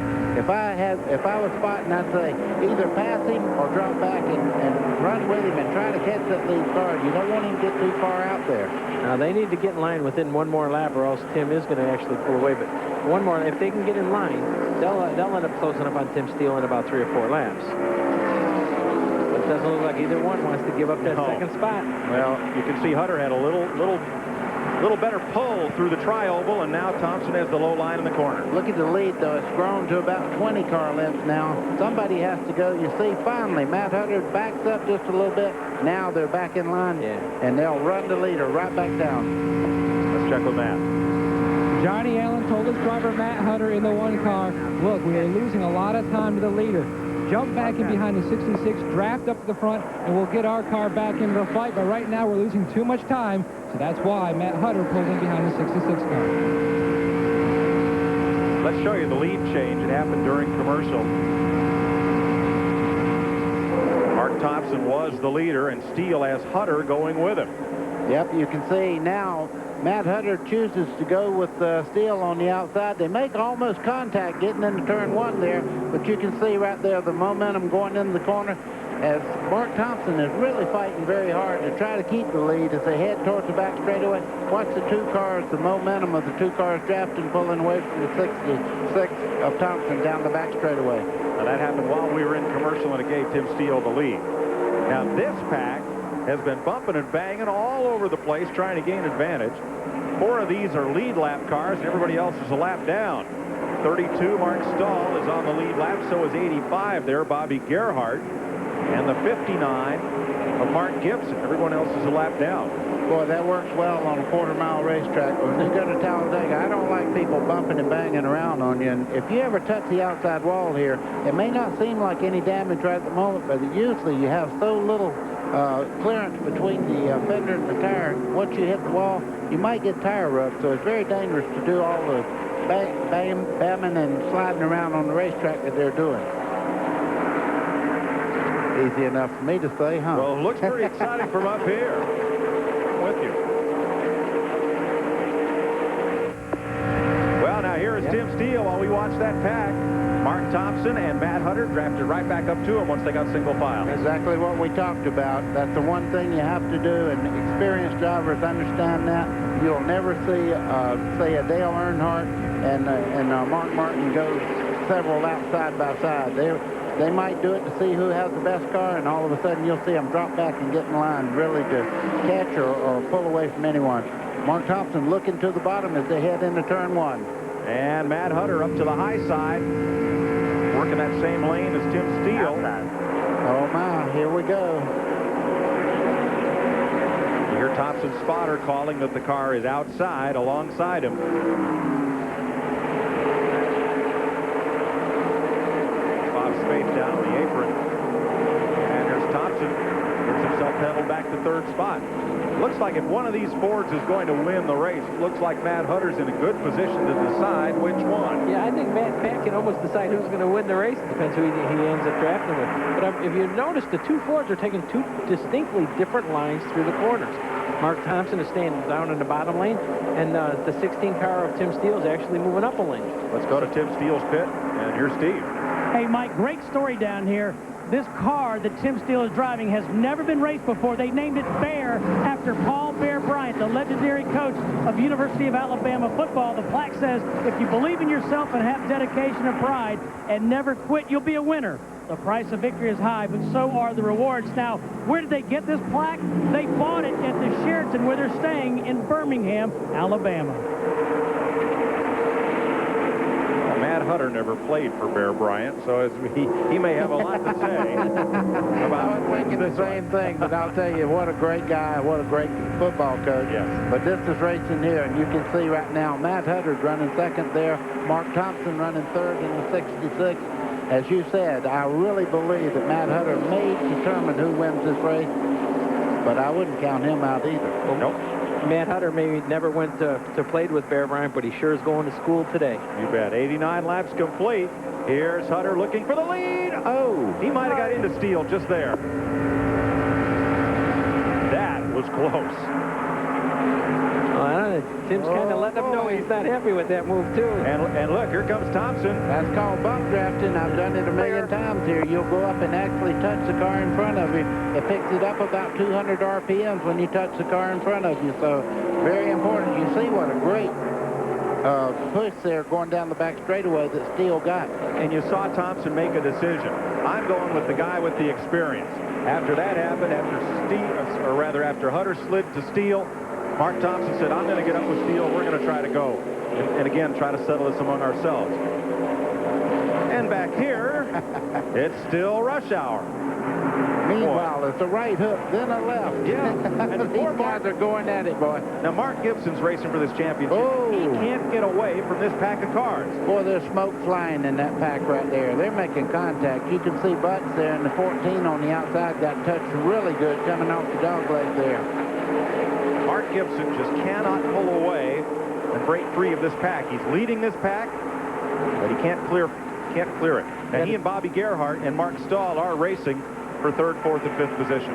These guys, they are so tense right now, and they've been running in this group all day long. They haven't had to break like Tim Steele and Mark Thompson have had, being out there running by themselves. When you're running with this big of a group of cars, you're totally tense the whole time. Back up front, where Thompson is right on Tim Steele's bumper, and you can see they have distanced themselves from Matt Hutter. Yeah, I think the one little contact there, they said we need to distance ourselves away here. The Fords are working now. Matt Hutter's dropping off. Caution on the racetrack.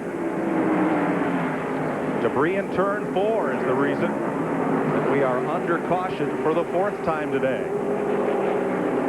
Glenn Morgan coming along around the track apron back to pit road. And we're back under yellow to be a whole new race again with 26 laps to go. We'll be back and see how the 6 cars in the lead laps sorted out here at Talladega, Alabama, right after this.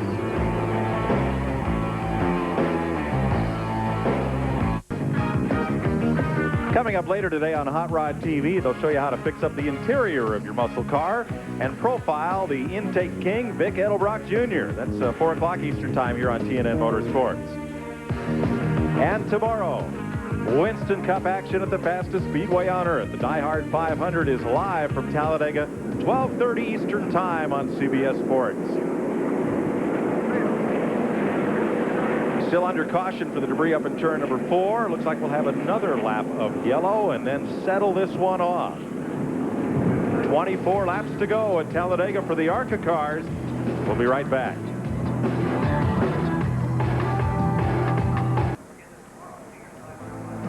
Tomorrow morning on TNN, NASCAR Garage checks out the technical side of racing with a behind-the-scenes look at the folks and the cars of NASCAR. 11:30 a.m. Eastern Time is NASCAR Garage here on TNN Motorsports. Now you're riding with Frank Kimmel, the Advanced Auto Parts machine, and with Kimmel laboring in 14th place, Tim Steele could lock up the ARCA championship today, Matt.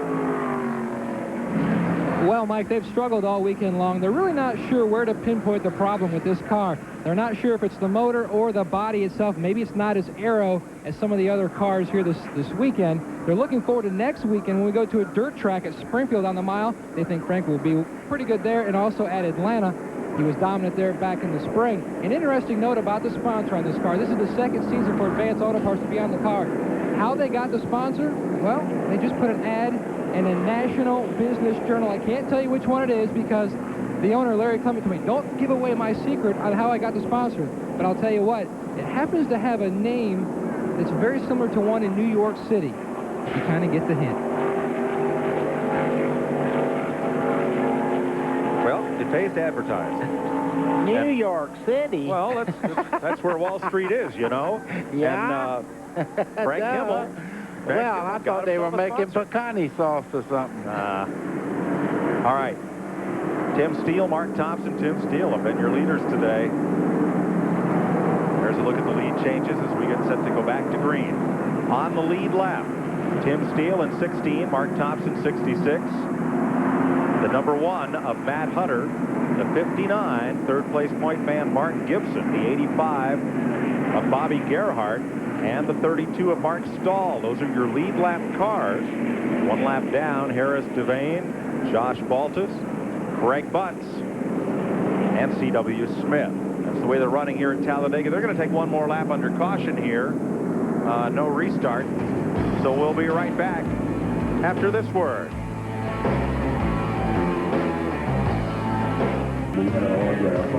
The Hendrick Motorsports Bone Marrow Program Telethon got kicked off here last evening at the Motorsports Hall of Fame. This Gibson guitar, signed by many drivers, will be auctioned off tonight at the Talladega Walk of Fame, where Buddy Baker and the Jarretts, Dale Lynette, will be inducted into the Walk of Fame.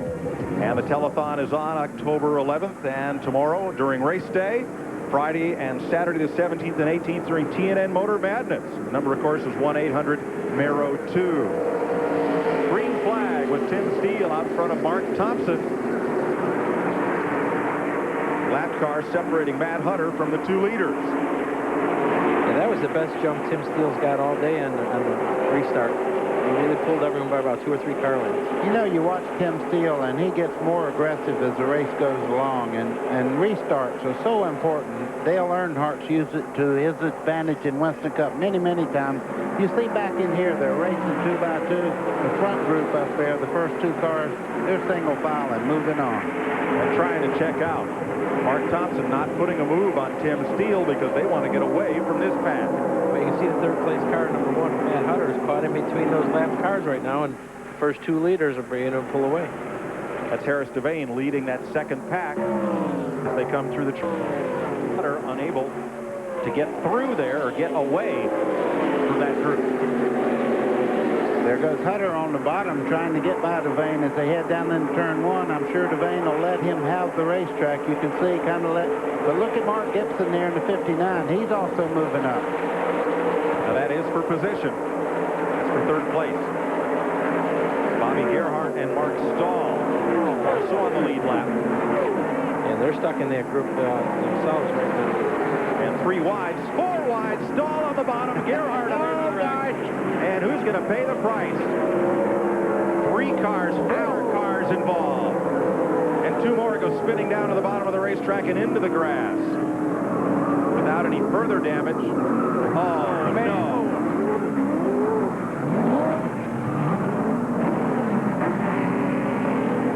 A race action that took a fraction of a second to start. A long, long time to end. As this car came flying into the tail end of that incident, still at full throttle. And is that Baird? Excuse me, that's Drew White, Drew 98. White, 98. Drew White's car. The whole right front cleaned off that car. Tremendous damage to the right front corner there. A lot of impact there, and that was just because you can't stop at 200 miles an hour. It's chain reaction. Once things start happening, they happen in a hurry here. There's 69, Glenn Miller, the black car down on the apron. 95 pulling away, cabin counselor. And Mark Stahl, the top of the screen, that's one of the lead lap cars, is Stahl. And the car in front here is 47, Jimmy Kitchens. Yeah, and you can see how that car is actually traveling sideways. It's dog tracking.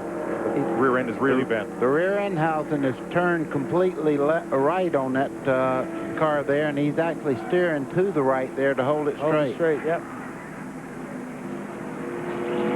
Now, you know, you can get away with running maybe 3 wide here, but you can't get into the corner trying to go 4 wide. Dale Kreider, the IMSA veteran, back end all torn up on his Monte Carlo.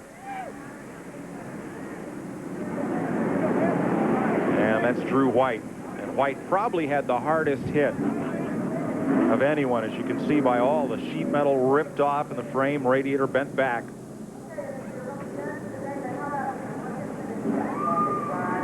Now, Mark Stahl has made it to pit road. They're checking the steering, trying to make sure everything's free there, Matt. Well, they're looking over the right front. Well, this is a disappointing day for these guys. They thought they had a pretty good shot at victory. They ran 5th at Daytona. They changed the nose. They updated it to a 97. They thought it'd be more sleeker with the aerodynamic track like Talladega. And boy, they are really disappointed. They thought they had a great shot today. They're not really sure if there's any damage underneath the fender. Right now, the tire looks like it was down on the inner liner. But boy, disappointing day for these guys. Well, now it looks like Mark Stahl may lap. He is. So he is still looking at a possible top 5 finish, which would be the 3rd of his career in ARCA. He just beat the pace car out of the pits. As he was coming out of the pits, the pace car was just coming by. He was able to keep the car on the lead lap, and he still got a good shot for a top 5. Cabin counselor, the Sherwin-Williams Ford. Let's show you first what Frank Kimmel saw in the middle of this pack.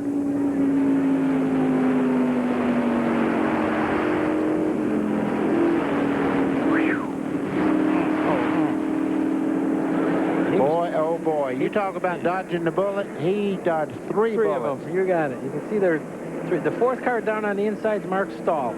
Okay, there's contact right there. Kitchens gets turned.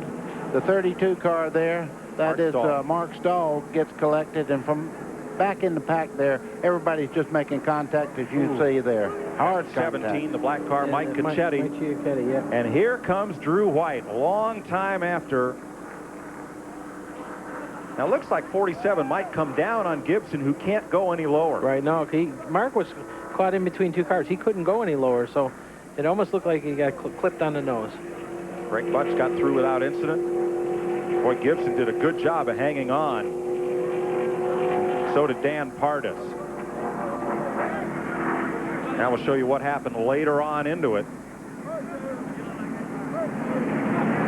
Everybody sliding, and bam! Man, that's a hard lick. Drew Wright actually ran into Dale Kreider. Yes, that's right. Is that Bob Strait also, the red and white car that got caught up in the wall? Not sure from this angle. Well, Jimmy Kitchens had a tough time of it. There is Bob Strait. Yep, he's climbed out of his Ford. Let's go to the garage area and Steve. And Jimmy Kitchens from nearby Hueytown has climbed out of his car. Not much left. Jimmy, from your driver's seat, what happened? Really can't tell. We was trying to stay in the lead draft. We lost a lap earlier. And I tell you what, this Dunlop Golf Machine, KC Racing, and Tifco Industries Ford, we were really running good, and we got penalized. You know, maybe I misunderstood the driver's meeting, but I thought when they dropped the green flag, you could pass on the outside only. And up here, you really have to trust your spotter, and I probably got one of the best. So he said to go, so we went trying to get the Dunlop Ford to the front, and they black flagged us a lap for a stop and go, which cost us a lap. And regardless, would have probably been running that same pack anyway, and we got 3 wide down the back straightaway, and, you know, just ran out of room. I couldn't tell you what happened. It felt like I got hit in the back, and, man, I tried everything to save this thing. I got on the brakes a little bit and got off, and I thought it was straight, and it turned around, and it started going backwards, and I got back in the throttle and tried to keep it off the wall, and just no saving it, just one of those deals. But, hey, with Red Farm and the guys, really learned a lot today, so I'll be good to go when we go to Daytona or back up here to Talladega with these plate builders. Thanks, Jimmy. Thank you. Well, Steve, you can tell from here, it looked like Kitchens might have come down just a little bit, and Mark Gibson had to go up the track a bit because Mark Stahl came down under him. They were 4 wide, and that just wasn't going to work. It looks like 8 or 9 cars have paid the price. 100 of 117 laps are complete here at Talladega. We'll be right back. Tonight on TNN, the one rodeo every cowboy wants to win, the Las Vegas Professional Bull Riders World Finals. If you've never seen rodeo, this is the one to watch. It's tonight, it's live, it's from Las Vegas. 10 Eastern here on TNN. Speaking of the Professional Bull Riders Association, that was Bob Strait's sponsor for today's race. How about that? And then it's Motor Madness Friday night on TNN Motor Madness, the biggest, baddest demolition derby of the season. The Intergalactic Crunch-Off, Friday, 8 p.m. Eastern on TNN Motorsports, of course. Well, as they pull Dale Kreider's car away, Bill Venturini, take us through this in-car ride. Yeah, we're riding with Frank Kimmel right now, going down the back straightaway, and he's looking going into 3, and all of a sudden you can see cars starting to bump side by side. Way down on the bottom, that's Mark Stahl. Now Frank's actually dodging through 2 bullets right there, goes to the bottom, he sees another car on the bottom, one up on the wall. He's just kind of threading the needle right through the center. All right, buddy, one driver had a charmed life through here. Point him out to us here. Well, Craig Butts in the number 14, as they go down the back straightaway, that's him right here, and they start down in the corner. Let me tell you, being in the right place sometimes, that's everything. You can see Craig there as the trouble starts. As they make contact going in the corner, you can see Craig deciding to go high there, the contacts on the bottom part of the racetrack. Everything behind him almost got hit there, and the back quarter panel goes right by harm's way. What a place to be. Anything else, he'd have been caught up in it. And it's hard to believe that Mark Gibson in 59, who was part of the start of that wreck, then got hit again to straighten himself out, that he got through that without incident. Mark has been a pinball all day today. As we went through earlier, he'd been hit twice before. That 28 you saw C.W. Smith, he got through it as well, and he's a top 10 car. 102 laps complete. They're getting worked up for a restart here, and we'll be right back to Talladega after this.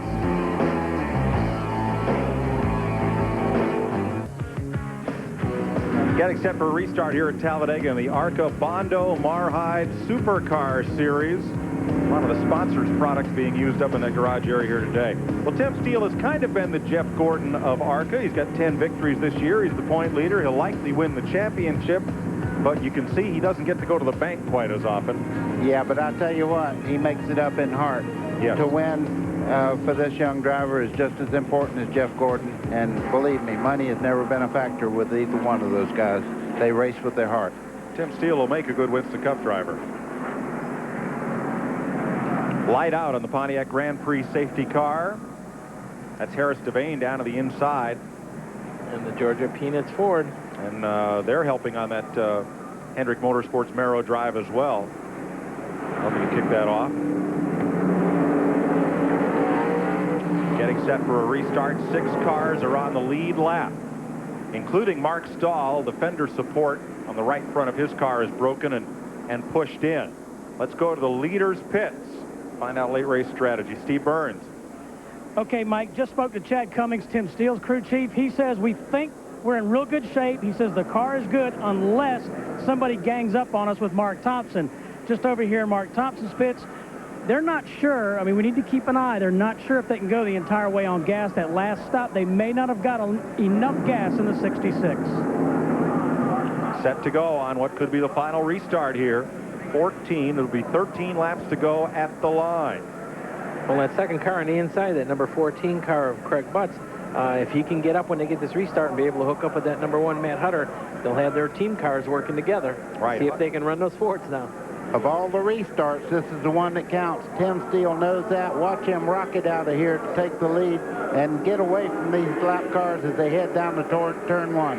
Hutter is 3rd. Bobby Gerhardt is 4th. Mark Gibson is 5th. Mark Stahl is 6th. Good clean restart. Yeah, both Tim Steele and Mark Thompson got around Harris Devane, so now the 2 leaders are up front. Yeah, but here comes Butts on the bottom in that all-white machine, trying to come up and give his teammate, Matt Hutter in number 1, some help. And see if those 2 Chevys can run down the 2 Fords at the front. He needs to be actually tucked behind him and help him. That's not helping. That's not helping what he's doing right now. Well, Matt, you're down in that number 1 pit, and they got some help, but their teammate went right on by. You know that old saying, the only friend you have... Turned him. Actually, both cars. Hutter turned the 14. They both got together and go slamming to the inside wall and out into the tri-oval area. Caution, of course, waves. Both cars come to a halt.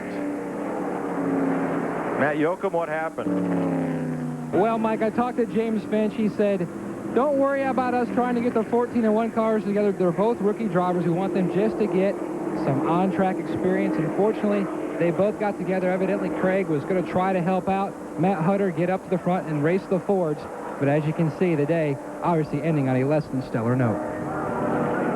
Buddy, from here, it's a long lens from here. But did it look as if they were trying to get in line and just weren't cleared? No? Hard to say. Let's wait for the replay. There's Matt Hutter. I can tell you this, both of them hit extremely hard on the inside of the wall there. That's the main concern now. You can see right there that Matt Hutter on the outside, Butts in the 14 car there on the inside. As they start to come off turn 4, you can see Butts thinks he's clear there. As they start off, he's holding his line pretty good. Now, right there, they make contact. And I can't blame either driver there. I think they, when they touched, it was at a place on the racetrack where everybody gets in trouble if you make contact. And this impact speed is likely 150 miles an hour still. And hitting that inside retaining wall, that's the one that hurt. I'm glad to see Matt Hutter was able, he was moving around in the car because he hit that side with the side of the wall, with the whole side of the driver's side of the car. Matt Yoakum's with the owner of both those cars, James Finch. Matt? Well, James, first off, you told me this is not what you wanted to have happen. You wanted both your rookie drivers just to log some laps, and voila, look what happened. Yeah, they were doing real good the lap before. But I don't know exactly what happened down there. I think maybe Greg got into Matt, but that's part of it. Next weekend, you're going to California with driver Kevin LePage. Are you hoping for some good chemistry for maybe next season, 1998? I hope so. You know, we're trying to get ready for the 98 Busch Grand National season, and, you know, we'll run a few ARCA races with a young driver. That's about it. Well, they're obviously disappointed. Back in May, interesting enough, they almost won the Busch Series race here with Tim Steele as the driver. Well, you saw Matt Hutter climb out of the car and walk to the ambulance okay. And look at the left side of that #1 car. It is just flat pancaked after a hard impact into the cement retaining wall, but he walked out okay. You know, I did that one time here leading the race coming off turn 4, and I thought the car on the inside of me knew that I was on the outside. It's a blind spot. The guy had millions of miles on the race. He had raced 1 million miles, but just for that one instance, he did not see me on that right rear corner, and I come off and thought he knew I was there, and we made contact, and we started about a 12-car pileup down the front straightaway. But you know what really amazed me is James Finch. Here he's got 2 good rookie drivers, 2 good cars. They both wrecked. That accident cost him $100,000. He's smiling. I got to give him credit. He wasn't upset. He says, well, we'll just go on till next year.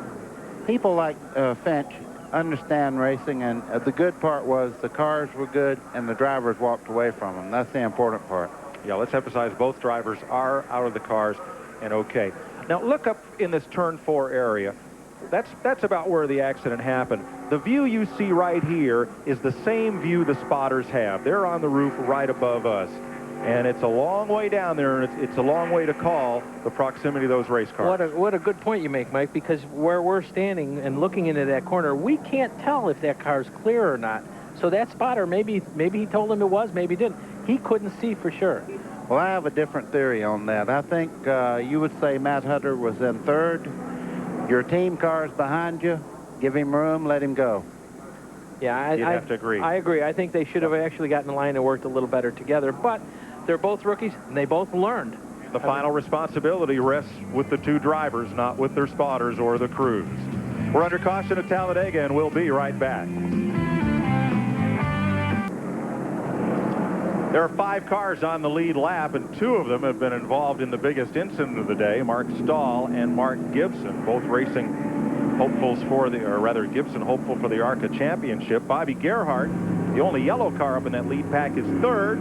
Behind this man, Tim Steele, and 66 Mark Thompson. Well, you're looking back at Mark Thompson. If there was any question about whether he could make it on fuel, this really helped the caution. You know, cautions hurt a lot of people, but they help other people. Mark Thompson, I don't think, has a fuel problem anymore.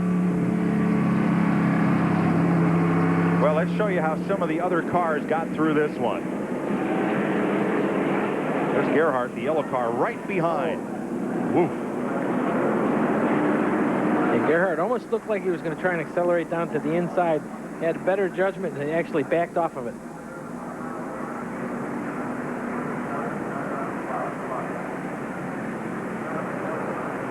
Well, that side glass, you see the side glass come come flying out of the 14 cars. 14, like. yeah. It's a miracle it didn't pop out when he hit the inside wall there. They were running, I would say, somewhere in the neighborhood of 140 to 150, even though they had gone across the grass strip there.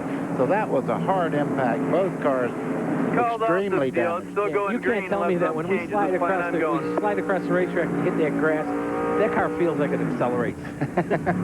You're exactly right. Due to the length of today's race, we're going to run over a bit, and my classic car will be joined in progress after we're done here at Talladega. Harris Devane trying to get back on the lead lap, number 33. He'll be on the inside when they get the restart, and it'll be 8 laps to the checkered flag. And they've waved off the restart once again. Devane with 1 top 5 finish this season at Atlanta. making his third start. So we'll have another lap of caution. There are the lead lap cars lined up on the outside. And everybody a lap or more down to the inside. That's Mark Thompson's pit.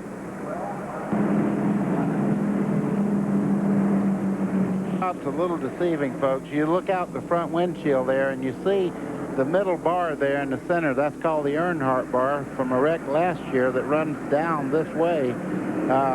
What that right side there, they don't clean that windshield on the right side because obviously the driver's on the left side of the car. You notice the clearness of the windshield on the left side of the car.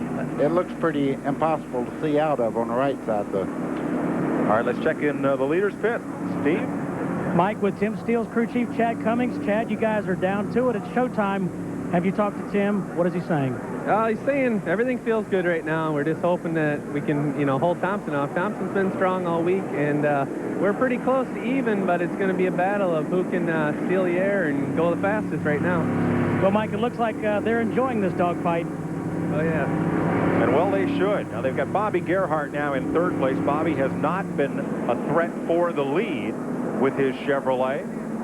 And he's got Mark Stahl and Mark Gibson right behind. You could hear Tim Steele just a second ago. With restrictor plate motors, you never want to keep a constant RPM. You could hear him going up and down on the throttle, getting fuel in there, because with that small opening where the fuel and air go through, if you hold one constant RPM there, it'll burn the top out of the piston. So you can hear him going back and forth, back and forth. So is he trying to hit the squirters and get more fuel in there so he doesn't lean out the top of the That's the first thing they tell you when you test. Don't ride around here at one constant speed. You'll burn a piston. Keep pumping the accelerator pump, and that keeps some extra raw fuel in it, which will keep it from going lean.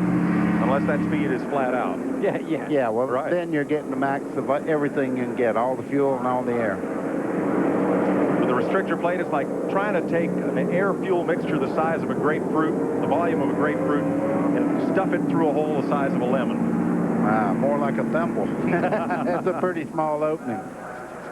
Yeah, and just this race, they've gone to a smaller restrictor plate for the ARCA cars than they've ever had. So it's been a little different for a lot of these guys. So if we take the green flag at lap 110, it'll be a 7-lap sprint. I think we're going to have 2 races here. The 2 front Fords for the lead, and the next 3 cars are going to probably get gathered up and run for second. It never changes, but right here, this is I said before, this is the most important restart. As you see Tim Steele really getting on the accelerator. Devane in 33 there on the inside. Mark Thompson going with him there. You can see they're very close going into turn 1. You heard the spotter for Tim Steele call clear down, and he dropped right to the bottom of the racetrack to take the draft away from Mark Thompson on the high side, and did it. That was strictly just an air move so that Mark Thompson couldn't catch the air off of Tim Steele. There's Gerhardt in yellow, the third-place car. Now it's a single-file draft once again. Mark Stahl in fourth, Mark Gibson in fifth, Harris Devane in sixth. Down. That looks like a big lead, but watch it go away as Thompson there in the black car, the second car there, moving in on Tim Steele. He's broken away from Devane enough to really utilize the draft of the lead car of Steele now. And as Tim ran down the back straightaway in the last lap, you saw him actually try to snake down to the yellow light stuck on. Don't pay any attention to it. Race. If he starts to do it again, you'll see Mark starting to close up on him already. A good battle back behind them. There's Mark Gibson in the middle of that. I don't know what car that is that Mark Gibson's driving, but it's got to be built like a tank. He's been in 2 or 3 incidents today, and the car is still, it must have some Timex in it. It's had a bunch of lickings and keeps on ticking. Mark Thompson to the outside, having a look at fresh air on the outside of Tim Steele. He was able to definitely run him down in 1 lap, so I don't know where we're going to see here. Tim's not able to run away and hide like he thought he would be able to. Okay, what you're looking at right now, Mark Thompson has a great race car, but he only likes to run low. If I were Tim Steele, I'd look in the mirror and see where my good points are. I would use that on the last lap. They're feeling each other out now. This is all power moves to use on the last lap. 51.70. Buddy, from what I've seen, Tim Steele is fastest from turn 4 to turn 1, but Thompson has an edge here in the banking of 1 and 2 and in 3 and 4. Okay, Mark Thompson went up, did not gain any ground. He dropped to the bottom of the racetrack. Now he's gaining just a little bit as they come off the corner. These are all things you log. So when you make that charge on the last lap, whether it works or not, but hey, look, he's trying to make it now. He was strong through the banking. Steele has the straightaway speed. They go back up in the banking of turns 3 and 4. This should be Thompson's advantage. When they get back to the straightaway, call it advantage Steele.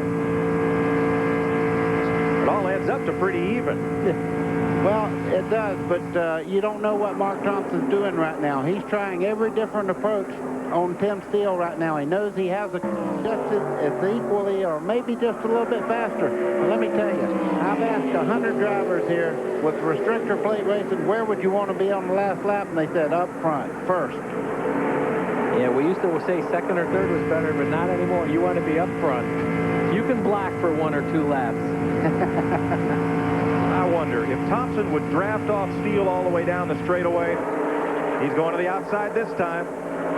Well, he's not leaving anything unturned here. He moves to the outside, inside, to see whether he has a race car that he could do the move without using the draft. I don't think he can. I think he needs to utilize a lot of air current off the lead car if he's going to pass it.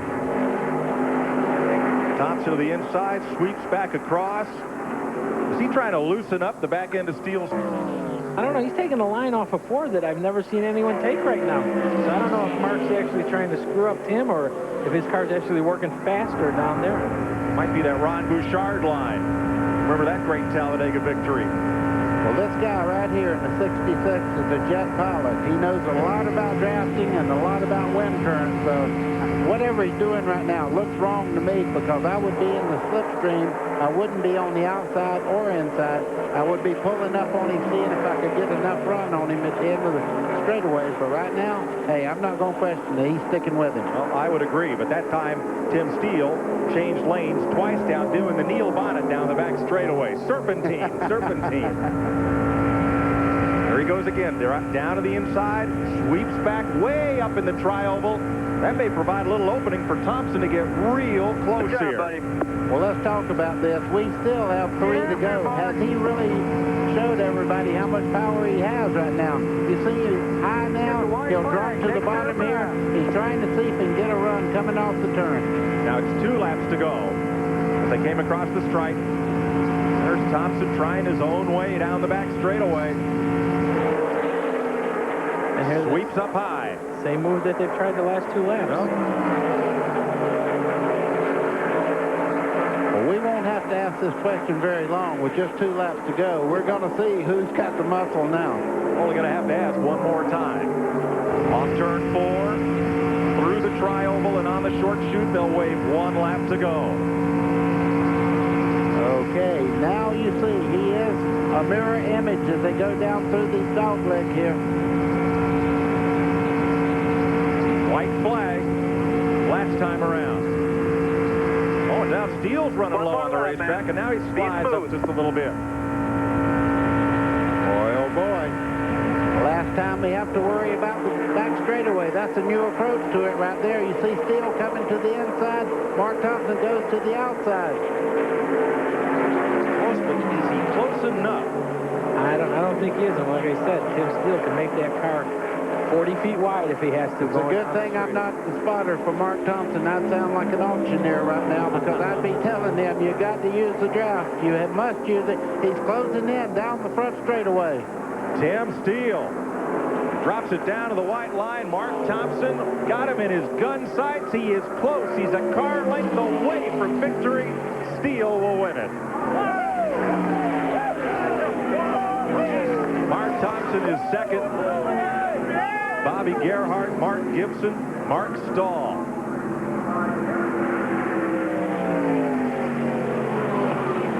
Actually put Gibson back in the 5th spot. He dropped back out of that 2nd pack. Well, you can't say that Mark Thompson didn't give it his all today. He definitely drove his heart out. He tried every which way he could to get by Tim Steele. And it could be the best career finish for Bobby Gerhart. 3rd place today for the Pennsylvania driver. Nice job. On his victory lap, Tim Steele gets his 4th straight win, his 11th victory of the season, 29th of his career, and clinches his 3rd ARCA championship. Some water down there, Tim, when you get back We'll be right back. Yeah, I'll take some water, man. Woo! Tim Steele parked at spoiler check there at the entrance to pit road. And the ARCA officials will have a quick look at these cars and then dispatch them to victory lane, where he has amassed enough points to clinch the 1997 championship. Yeah, there is the official checking the rear spoiler. Checking the angle of the rear spoiler. Here in Daytona, the only two racetracks that's mandatory. Gives him an okay. 4th straight win. 11th victory of the season. And he clinches the ARCA title, which still 2 races to decide from second on back. Frank Kimmel, Mark Gibson. And there's Mark Thompson having a word with the officials and his crew after a fine run to a 2nd place finish today. Well, he's sitting there talking to Bobby Gerhardt, the guy on the right, checkered driver's uniform. That's Bobby Gerhardt. A good finish for him. Second for Mark and 3rd for Bobby Gerhardt. Steele pulls into victory lane.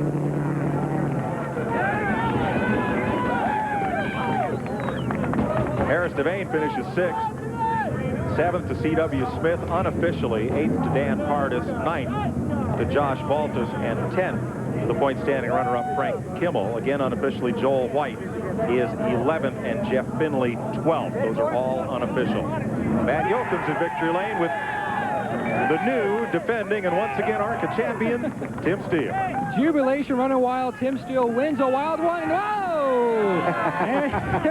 Woo! The wild Gatorade shower. Congratulations, champ. You clinch it again. Thank you, man. It was, man, I owe this one, I think, to Matt Hutter. You know, he helped me out there get by Thompson. I don't think I really had nothing for Mark there, but, you know, Matt helped me out. And, you know, Ernie Elliott built us an awesome piece for this race. It's, the guy's done a heck of a job for me. HS Dye, Simwake, all the sponsors, man. It's great. Finally won this 4 in a row, finally. And it's these guys, they didn't sleep much before this race. They've been working their butts off, and they won this race for me. Well, congratulations, his 11th win of the 97 season. Mike? Tim Steele brings his Ford to victory lane. And we'll be back to wrap up here from Talladega right after this word.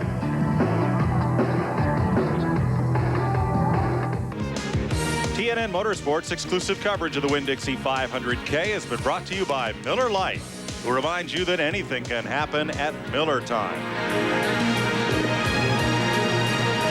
A wild one here at Talladega. A couple of really wild incidents, but Tim Steele holds off Mark Thompson. Great run for Bobby Gerhardt. Mark Stahl survives, and so does Mark Gibson on the lead lap. Harris Devane, then Smith, Pardis, and Baltus, who's had a tough week, finally got up to speed when they dropped the green flag here, and Frank Kimmel finishes in the 10th spot off the lead lap. Look back through the field. Pretty wild one.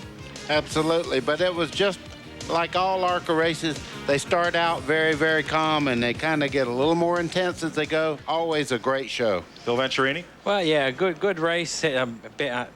Unhappy to see that Matt Hutter and the other team car ended up getting taken out in a wreck, but they showed that the rookies definitely are the up-and-coming drivers, and that's what ARCA is all about.